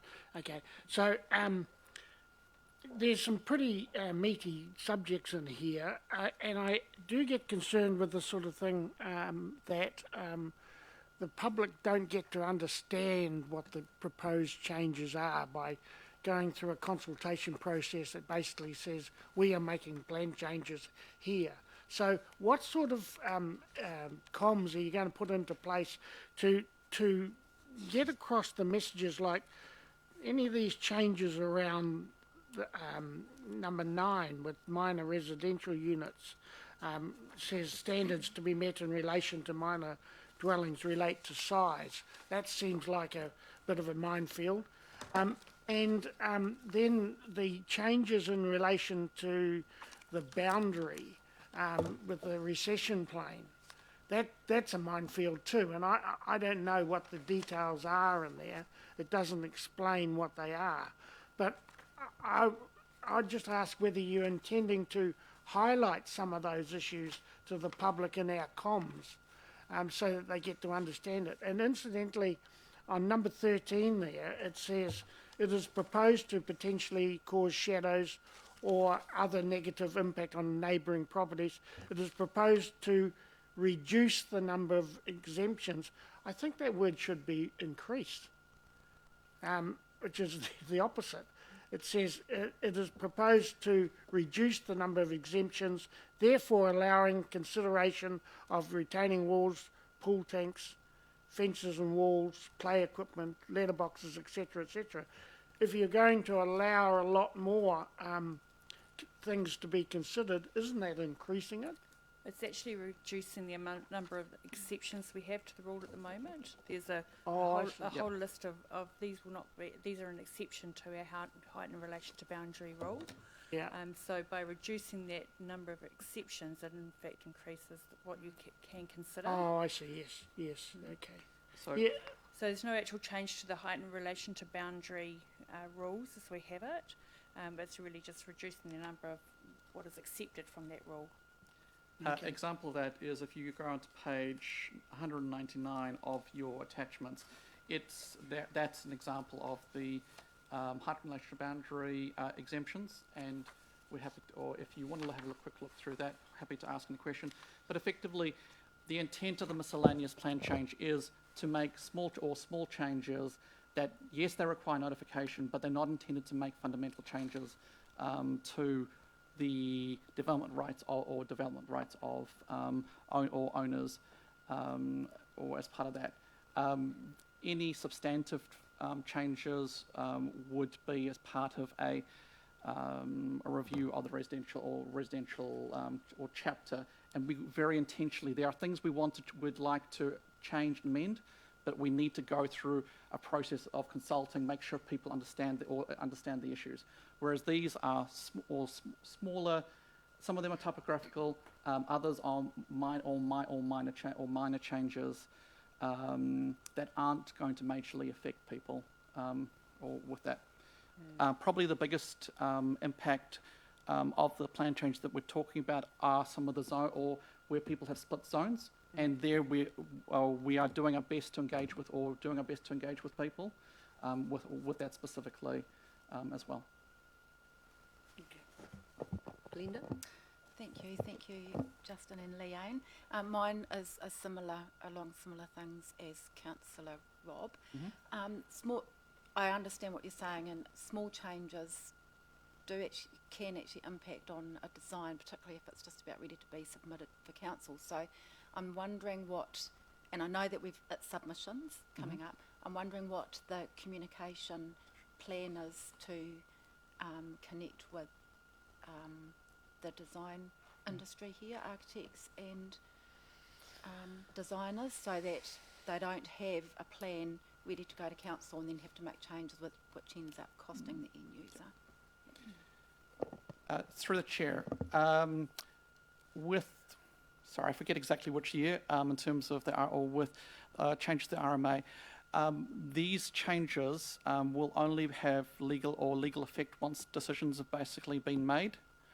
So there is probably the better part of 3 months worth by the time that you do further submissions, in terms of process.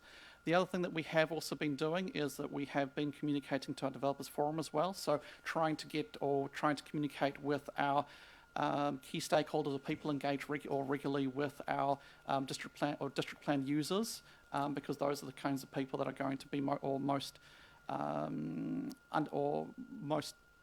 likely to understand what's happening and be able to explain it to their clients as well. Thank you.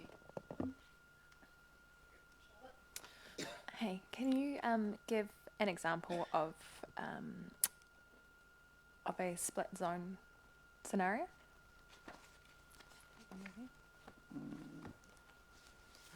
Which one? There's a huge table. There's some, perhaps here, for example. Page 90 of reference 1.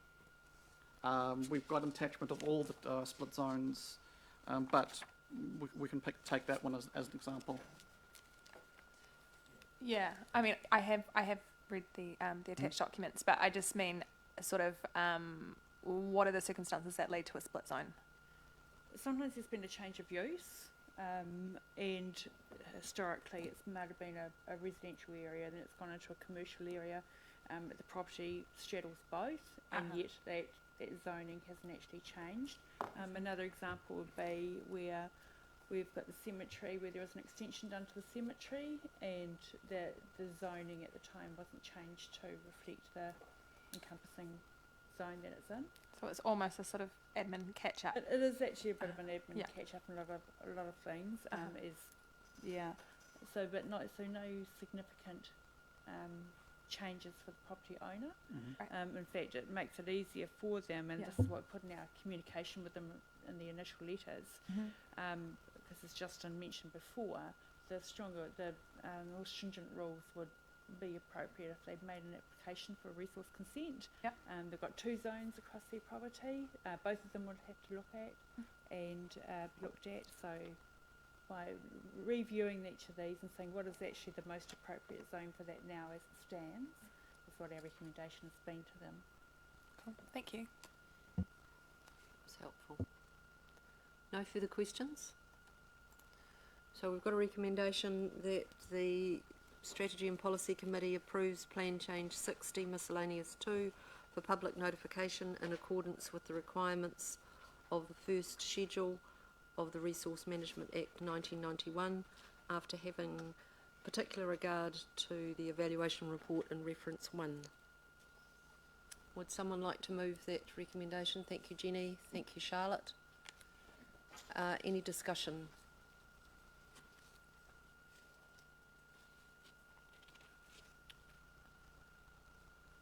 No discussion? All right, all those in favour, please say aye. Against? Carried. Thank you. Thanks to the team for that. Item 5.4, confirming the evaluation criteria for point of entry business cases. Thank you, Mike. Thank you. Just some very brief context around this item. as you're aware, officers have been working on implementing a business case methodology approach to new projects, with these projects undergoing some real rigour before they are being introduced to the long-term plan. And in essence, projects which are generated internally, or those initiated by elected members or the community, will require an initial point of entry business case, which will consider such things as the benefits to the community, how it fits strategically with us, the ongoing OPEX, as well as the capital costs, constraints, risks, and things like that. Once these business cases have been completed, there needs to be a mechanism to determine which ones proceed to the next stage, a ranking mechanism to say these projects will proceed to the next stage, to eventually find their way into the long-term plan. These projects will effectively not proceed, that is, council will not support these projects.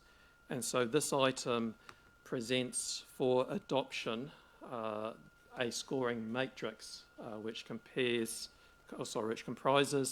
evaluation criteria that council will use to mark or rank the various projects. The criteria in this matrix has been chosen by elected members in a workshop, and those things that elected members consider important when ranking projects. They do align with government's better business models, so they are good criteria. As we've said all along this in previous workshops, and that this is a journey that we are on, and this matrix that we're presenting today is just a starting point. It's not set in stone. If we find after the using matrix it doesn't quite work, there's certain aspects that needs changing, then we can be free to do that. So this matrix, along with the other parts of the business case process, has been discussed by the Aspirations and Projects Committee, who endorse it as a good starting point to this process. So having said that, happy to take questions. No questions? I think this got a pretty good hearing at the committee last week. But Ross, do you have a question? Yeah, and I apologise if I haven't been listening attentively. This matrix, I'll go back a step. A member of the public has an idea, there's a template being developed, it goes to an officer yet to be employed but soon, they have discussions. Is that matrix used in that initial relationship, or is that matrix solely applied when it's suggested that it comes to the Aspirations and Projects Committee, and then after that person's done their presentation, we then look at the matrix? Where does the matrix sit in the beginning part and the committee part? We need to be careful we don't predetermine projects as they come through to council. And what we don't want, we want the point of contact at council to be completely neutral and provide the needed advice to the group who is completing a business case, a high-level business case to begin with. Obviously, we need to keep this stuff in mind. We don't want to send them off in completely wrong direction. But initially, no, we can't prejudge. There's set criteria they need to complete, and that's the starting point for the public. Thank you. I was actually just looking for the Aspiration and Projects agenda, because there were 3 items there, as I recall. It's not sitting in And teams. this, yes it is. Well, it's in whatever we call our new, what is it? Diligent, thank you. And I allowed that question because it was about where the matrix fits. But this item today is the matrix. So just let's not relitigate the other items that were before the committee last week. So just, yeah, giving you a bit of guidance about that. Rob, did you have a question? Yes. In terms of the matrix here, one of the issues, of course, Mike, is that each individual project requires probably a different priority rating. And if I say, like, there's been talk about a 4-star hotel, for instance, that requires a totally different rating or loading on these particular metrics. So if we approve today this 35% for strategic fit, 25% for benefits, 20% for economic impact, 15% for level of service, 5% for risk of doing nothing.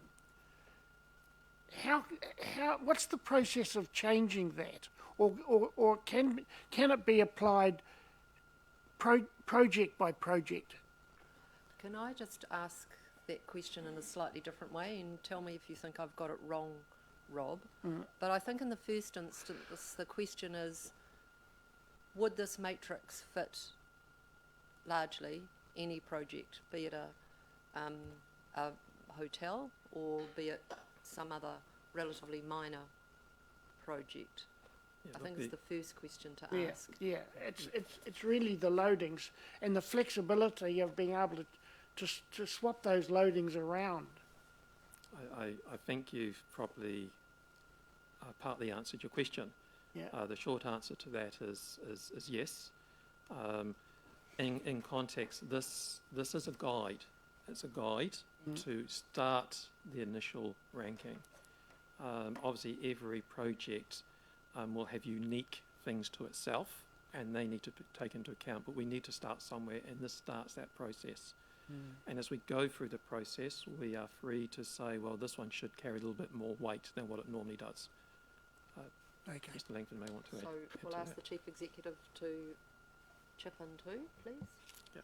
Through you, Madam Chair, I think it's important for elected members to remember that we are putting together a project, program and portfolio management framework. So you will have a business case for a project. The purpose of this scoring matrix is to allow you to evaluate your programs and your portfolios of projects so that you can compare a group of projects and pick from that group which are the best projects that you should invest in. So if we are going to have a scoring matrix, the weightings of the criteria need to be consistent across the whole portfolio. That doesn't mean to say you can't change the weightings in the future if you feel like this isn't giving you the results that you expected.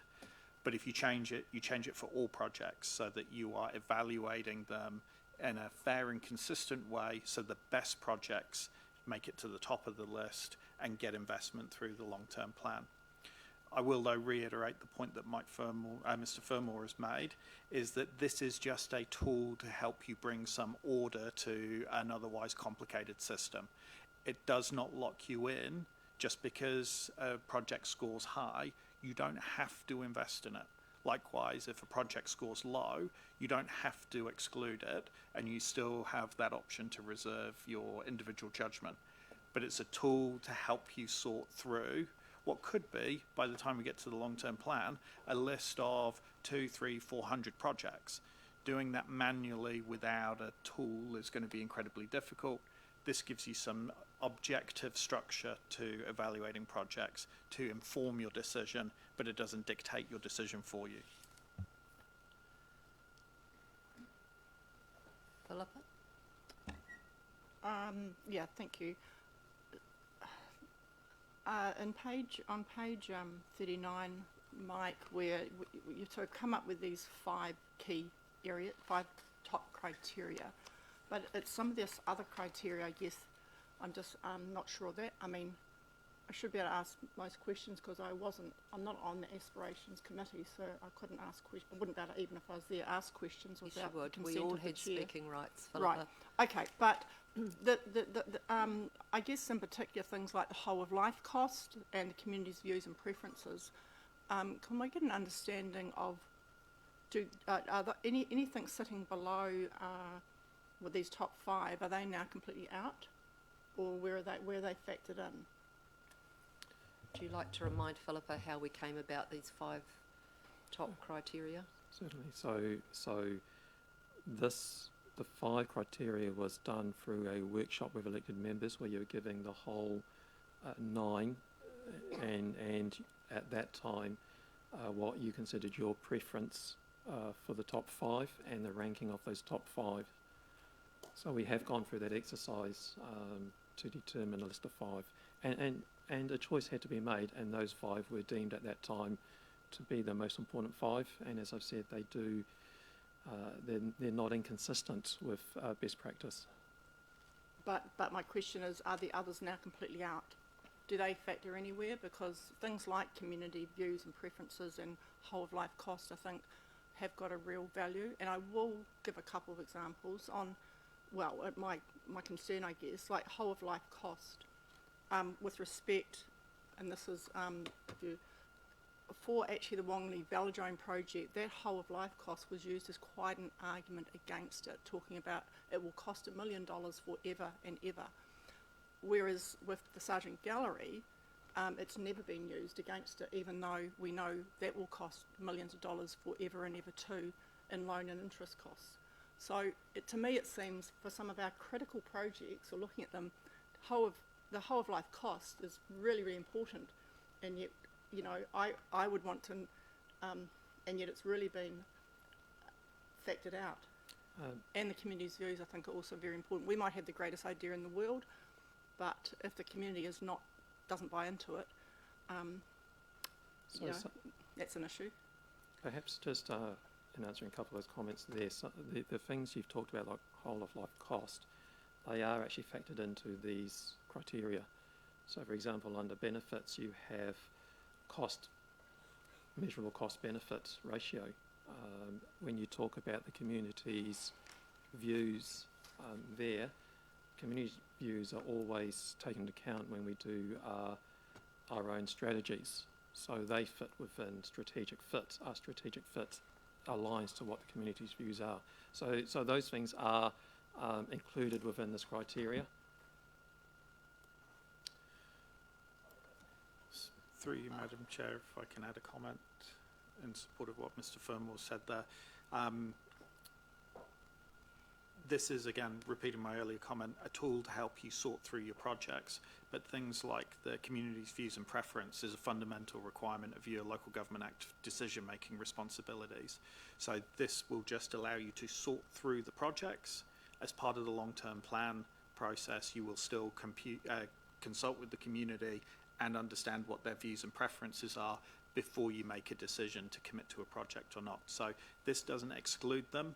They just factor into the overall process at different stages.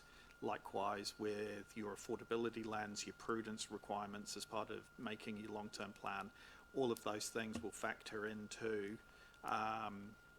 whether you choose to do a project or not from a whole-of-life cost basis. And as Mr. Fernmore said, it also bleeds in through the cost-to-benefit ratio assessment. Options assessments through business case processes will also look at the overall optimisation of whole-of-life costs as well. Hopefully that helps. Thank you. Ross? Oh, thank you, Madam Chair. On page 38 in the executive summary, it states, the purpose of this report is to request the Strategic and Policy Committee adopt the evaluation criteria presented as an anchored scoring matrix, that's fine, that will be used to prioritise potential projects for funding in the 2024 to 34 long-term plan. Is that end dated? Because between now and the long-term plan, some projects may come through. What happens to projects that start to roll through next year? What happens to that anchoring scoring matrix proposal after this year? That's where I'm not clear. The projects that are in the current long-term plan have been approved by Council to proceed. So that's been through an evaluation prior, and we set the last long-term plan, and we've communicated that out to the public. So as we start the new long-term plan, that's a whole new process to start that, and that's when we're going to start this process here to determine what we then go out to the public with. So sorry, just summarising, the current work program we have now has been approved through the current long-term plan and has been communicated through the public when we adopted the last long-term plan. But do we... Can I ask the question? I think what the question is, once the long-term plan has been consulted on and agreed, what will happen to projects that come along after that? Is that your question? Yes, and the matrix, because the matrix sounds indated. Yeah. Okay, apologies, I misunderstood. This process is an ongoing process. So once the long-term plan 2434 is adopted, this will still continue because we'll still have ideas coming from the community and generated internally as we go through each annual plan process. So if we want to get new projects into a work program, which is outside the long-term plan, so we do annual plans between the long-term plans. If we want a new project to get into an annual plan, it will need to go through this process as well. So all projects, long-term plan onwards, will go through a robust evaluation before they're adopted. Does that answer your question? Yeah, it was just my initial reading made it sound like it was a one-off. This doesn't stop when the long-term plan is adopted. It keeps on going. Yeah. Thank you, Ross. Rob. Yeah, thank you. Just an explanation of this table 1, David. It's sort of a little difficult for us to understand, but I presume that a project that comes before the council or the AMP committee, you then allocate either from 1 to 5 for strategic fit, and you allocate from 1 to 5 for benefits and so on. And then you total up those 1 to 5s and you've got 22 or whatever it might be. Is that how it works? Or Through you, Madam Chair, broadly speaking, yes. So the intention is that each criteria will be scored 1 to 5.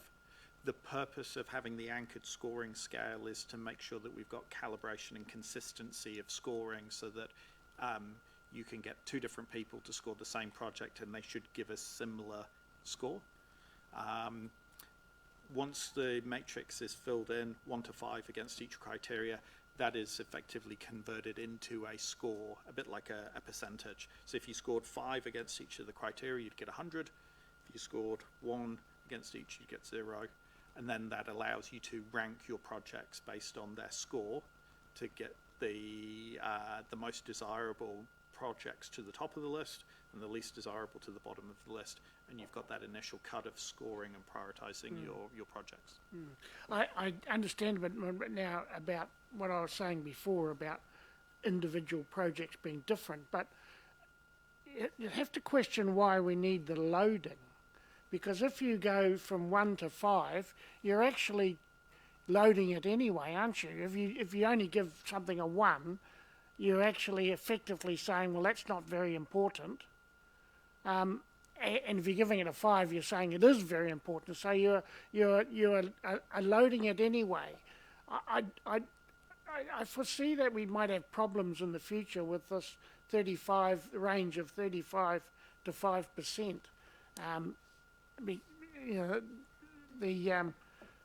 Like for instance, the risk of doing nothing has got 5%.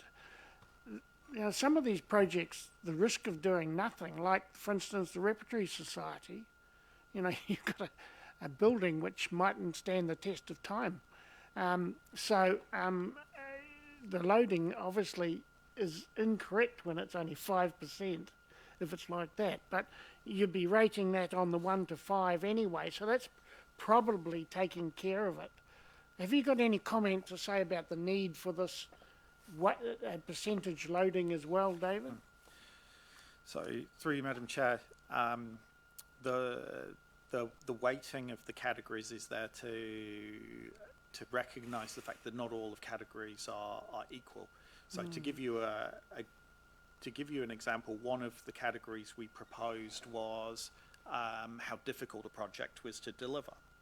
And if you weigh that against strategic fit, the council may have an appetite to deliver very difficult projects that have a high strategic alignment. And you don't care that it's difficult because you want the benefits of delivering a strategically significant project. So that's why the weighting is there, to recognise that not all factors are equal. The weightings can be adjusted, and one of the iterations we're likely to do is, once we've got a full portfolio of projects and we've put everything through the scoring mechanism, is a bit of a sanity check and say, are we getting a sensible output from this tool? And if the answer to that is no, do we need to revisit the weightings and then rerun the process?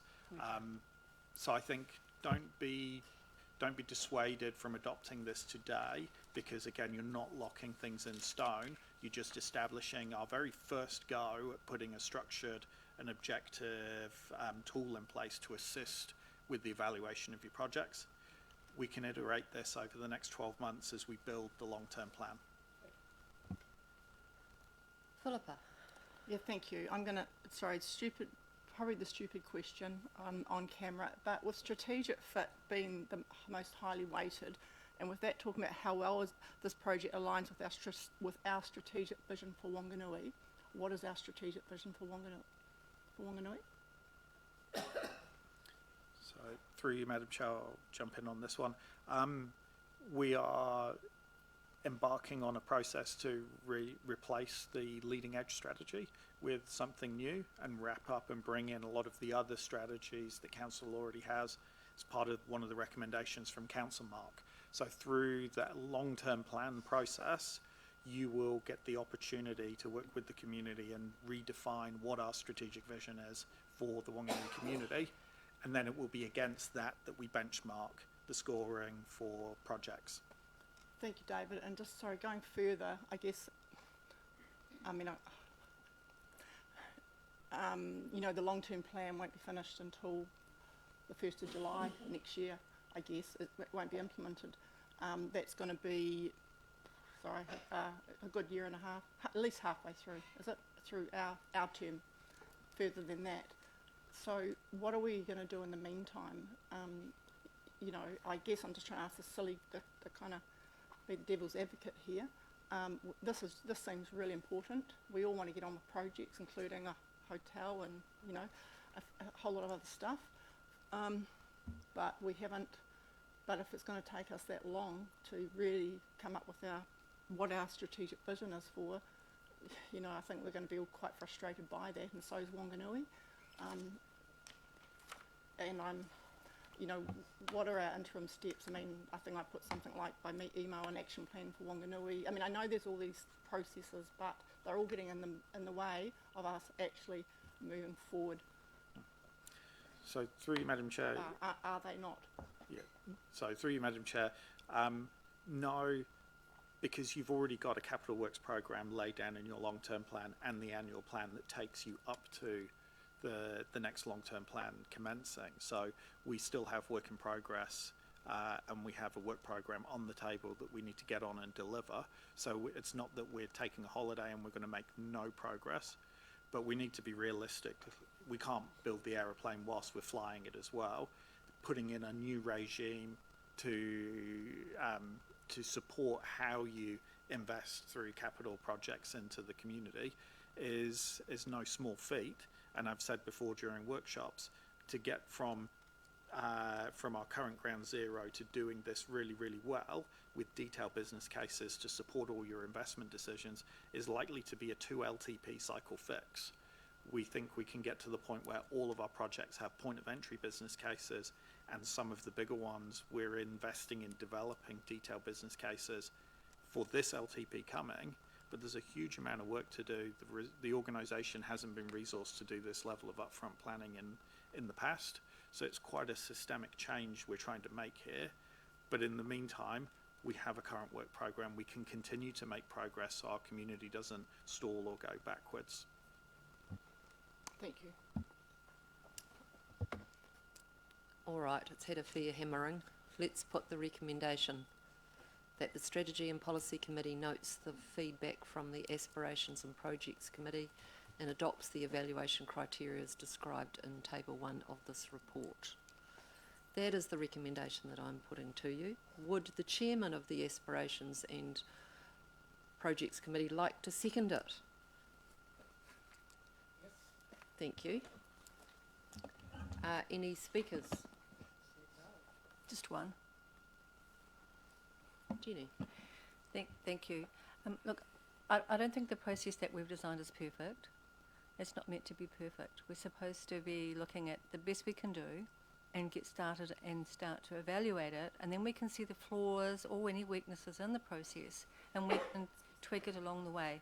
They're not going to be barriers. They're not going to prevent something good from happening or allow something bad to happen. It's going to be an iterative process, which I think we're going to work well with. So I look forward to it.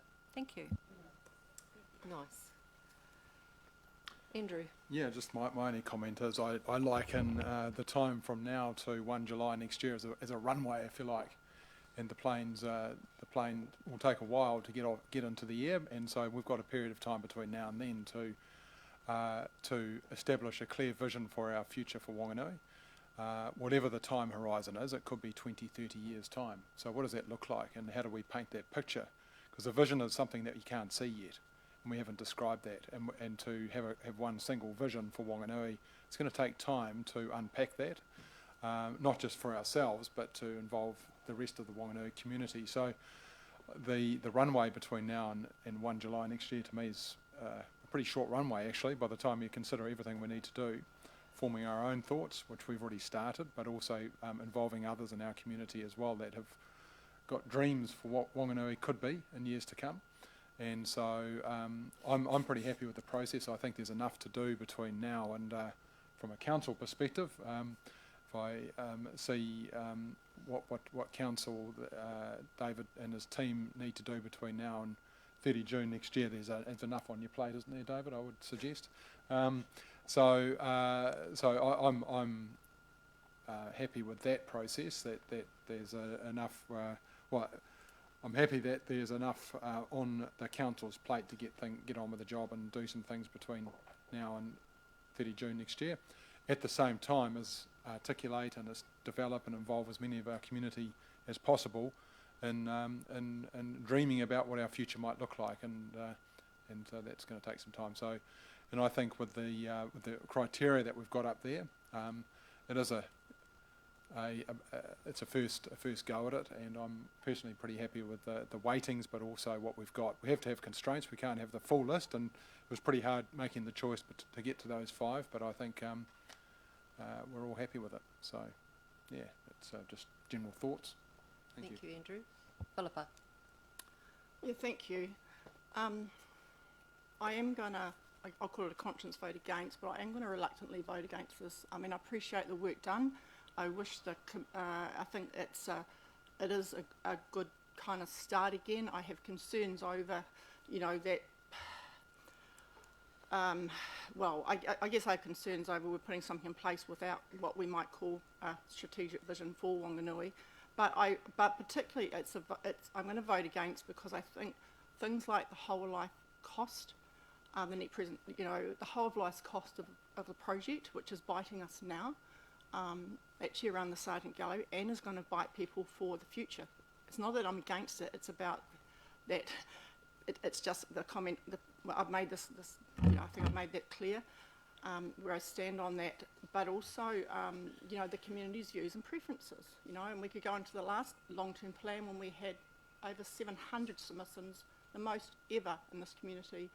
55% wanted some kind of a roof on a velodrome, but we voted against it. So these things are really important, and my point is really that if we want to get our community really involved and believe that we listen to them, then we need to weigh things. We need to weigh communities' views and preferences and whole of life cost higher. So although I think those other 5 areas are really, really important, I'm kind of voting against because I'm concerned that we haven't put into effect things like the community's views and preferences and the whole of life cost higher. And we must consider this in this whole, as we go forward around this kind of way of working. Thank you. Rob or Charlotte, who wants to go first? I think this is a really great framework to categorise and organise projects, which actually opens up possibility and accessibility for the public to be able to put forward their ideas and projects and aspirations, and gives a framework for our staff to be able to go through them effectively and efficiently. I think that it's a fantastic framework because it still allows elected members the flexibility and autonomy to consider important notes outside of these 5 to vote up or vote down projects. It is it's not rigid. It's a guideline, and I think that any order that we can put to our staff to be able to make their job more effective and efficient is fantastic. So I'll be voting yes. Rob. Thank you. Yes, I'll certainly vote in favour of this this item. And speaking to that, I have my concerns not about this issue that we're talking about here and deciding on a framework, but actually when we decide on the framework. I'm very conscious that, we're now nearly 7 or 8 months into our term, and we haven't actually got a project before the committee. We've got a committee meeting in 3 months' time, and at this stage, there's nothing come forward in a structured way to actually get onto that next agenda. And I think it's really important that we do that. It's all very well talking about this process, but unless we get things onto the agenda, what's the point? Thank you. No one else? Just a few words. I will be strongly in support of this recommendation. What this is about is applying a business methodology to prioritising projects so that they are more free of sentiment and just what's on the front page of the newspaper on any particular day. And it's really important that, in my view, that we put those structural protections in place so that there is an opportunity for a fair hearing for each of the projects that is going to come through the committee. So it might not be perfect, but what's perfection? I mean, it can't be perfect because this is new to council and we are on a continuous improvement and we want to support innovation. And I think it's really great that we have this before us today.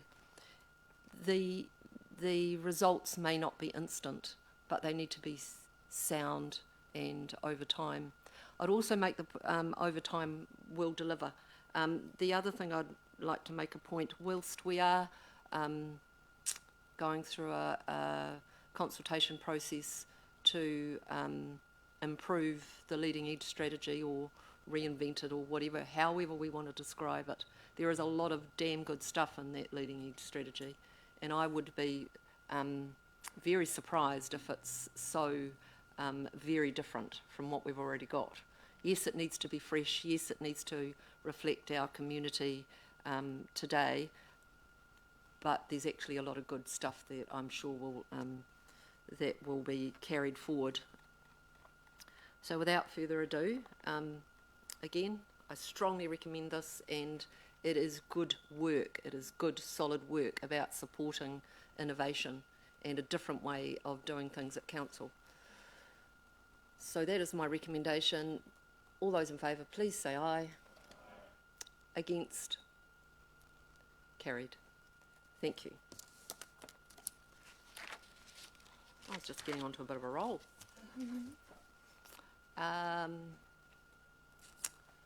The work program.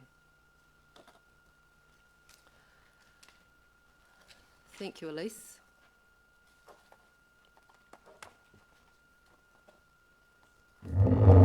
So this item is just to present the Strategy and Policy Committee work program. As we've talked about before, this is an ongoing item and it will be updated as new information becomes available. And it's just for noting. So that's probably all I'll say. Thank you. Thank you. Yeah, it is a work program for this committee. So maybe we could just, and it's a bit of a moving feast. So deliberations, for example, we first framed this up, or it was drafted in the early days, just as we were figuring out the process, like for the annual plan. And I note that deliberations, for example, will be held at council, and the adoption of the annual plan will be at council. So if we can just reflect, yes, this is our work program, and this is the process of, things like the annual plan. So I don't know that I necessarily want it off our work program, the fact that the deliberations and the annual plan decision goes to council, but I think we could probably just reflect that, maybe. Any questions of the work plan? No? If you've got a question, please put on your... Yeah, I presume the long-term plan, 21 to 31, is not that date. No, you're right. It's meant to be 2024 to 2034. So Yes. I'll correct that. And also, as Kate said, this is the engagement. So this wouldn't necessarily be papers coming to this committee. What we were trying to do was better reflect when work is happening, so that elected members are aware of it, so I can make additions that clarify these aren't papers, these are when this is happening, if that's helpful. Or So would it be in a paper? Like, what's the opportunity, the formal opportunity for the committee, for council, to help shape things like engagement? So we have a series of workshops planned between now and March with elected members, and then I expect that there will be papers that will come up around the leading edge strategy and the long-term plan as we get to some decision points. Those dates haven't been mapped out yet, so this was really just to capture that, as we've talked about before, what we're trying to do with the leading edge strategy and the long-term plan is we're trying to do that engagement up front, that because engagement means community. We want your ideas and we want your input, and we're trying to really do that in a really rich way, and to do it starting in June this year, so that when we get to consultation is actually, by that point you've adopted a consultation document and you've made some decisions about where you're going. So consultation in local government speak means that recommendations have already been made. Obviously, you then need to come to deliberations with an open mind to change your mind on the recommendations that have been made. But we're trying to front load that engagement piece, and that's what I was trying to reflect. Although I expect there will be decision points, and as with all strategies and with the long-term plan, there are those key points at which papers come up to council. So I don't know, David, do you want to add to that? Just through you, Madam Chair, I think Ms Broadbent's done a good job of kind of outlining the process that we're trying to deliver. Again, it's a little bit of a fundamental shift to front-loading that genuine community engagement into our long-term plan building process, so that we get the ideas from the community first, rather than just imposing the worldview according to officers and then consulting at the end of the process. One of the things that we will do is, in one of those early workshops that Ms Broadbent mentioned, is give you something like an infographic or an overview of the runway, as the Mayor has referred to it, for the next 12 or so months, so that you can actually see the roadmap to building the LTP and the leading edge strategy, and you've got some indication of what's coming at you and when. Thank you. So in relation to this committee, could we consider then that those, perhaps what happens at the workshop should be reflected in our meetings here? Just because, like, we either get an update about what's happening in the engagement space, because that's what this committee's supposed to be. It's supposed to be about supporting strategy and policy development. So I guess we need to have some sort of formal oversight of what's getting talked about and tabled, and it might be the forum to make it, you know, public information, basically. But we can have a think about that, so it's a bit of a moving feast. All right, no further questions. We'll put the recommendation then that we receive the report, the committee work program. Thank you very much, Elise. Really appreciate your good work. I'll move that recommendation. Do I have a seconder? Thank you, Jenny. Any discussion? Well, then all those in favour, please say aye. Against? Carried. That brings our meeting to an end. Thank you very much. Thank you for your participation and contribution. And I will ask Julian to close our meeting with a Karakia. Thank you so much. Kia ora, Karakia Whakamutunga.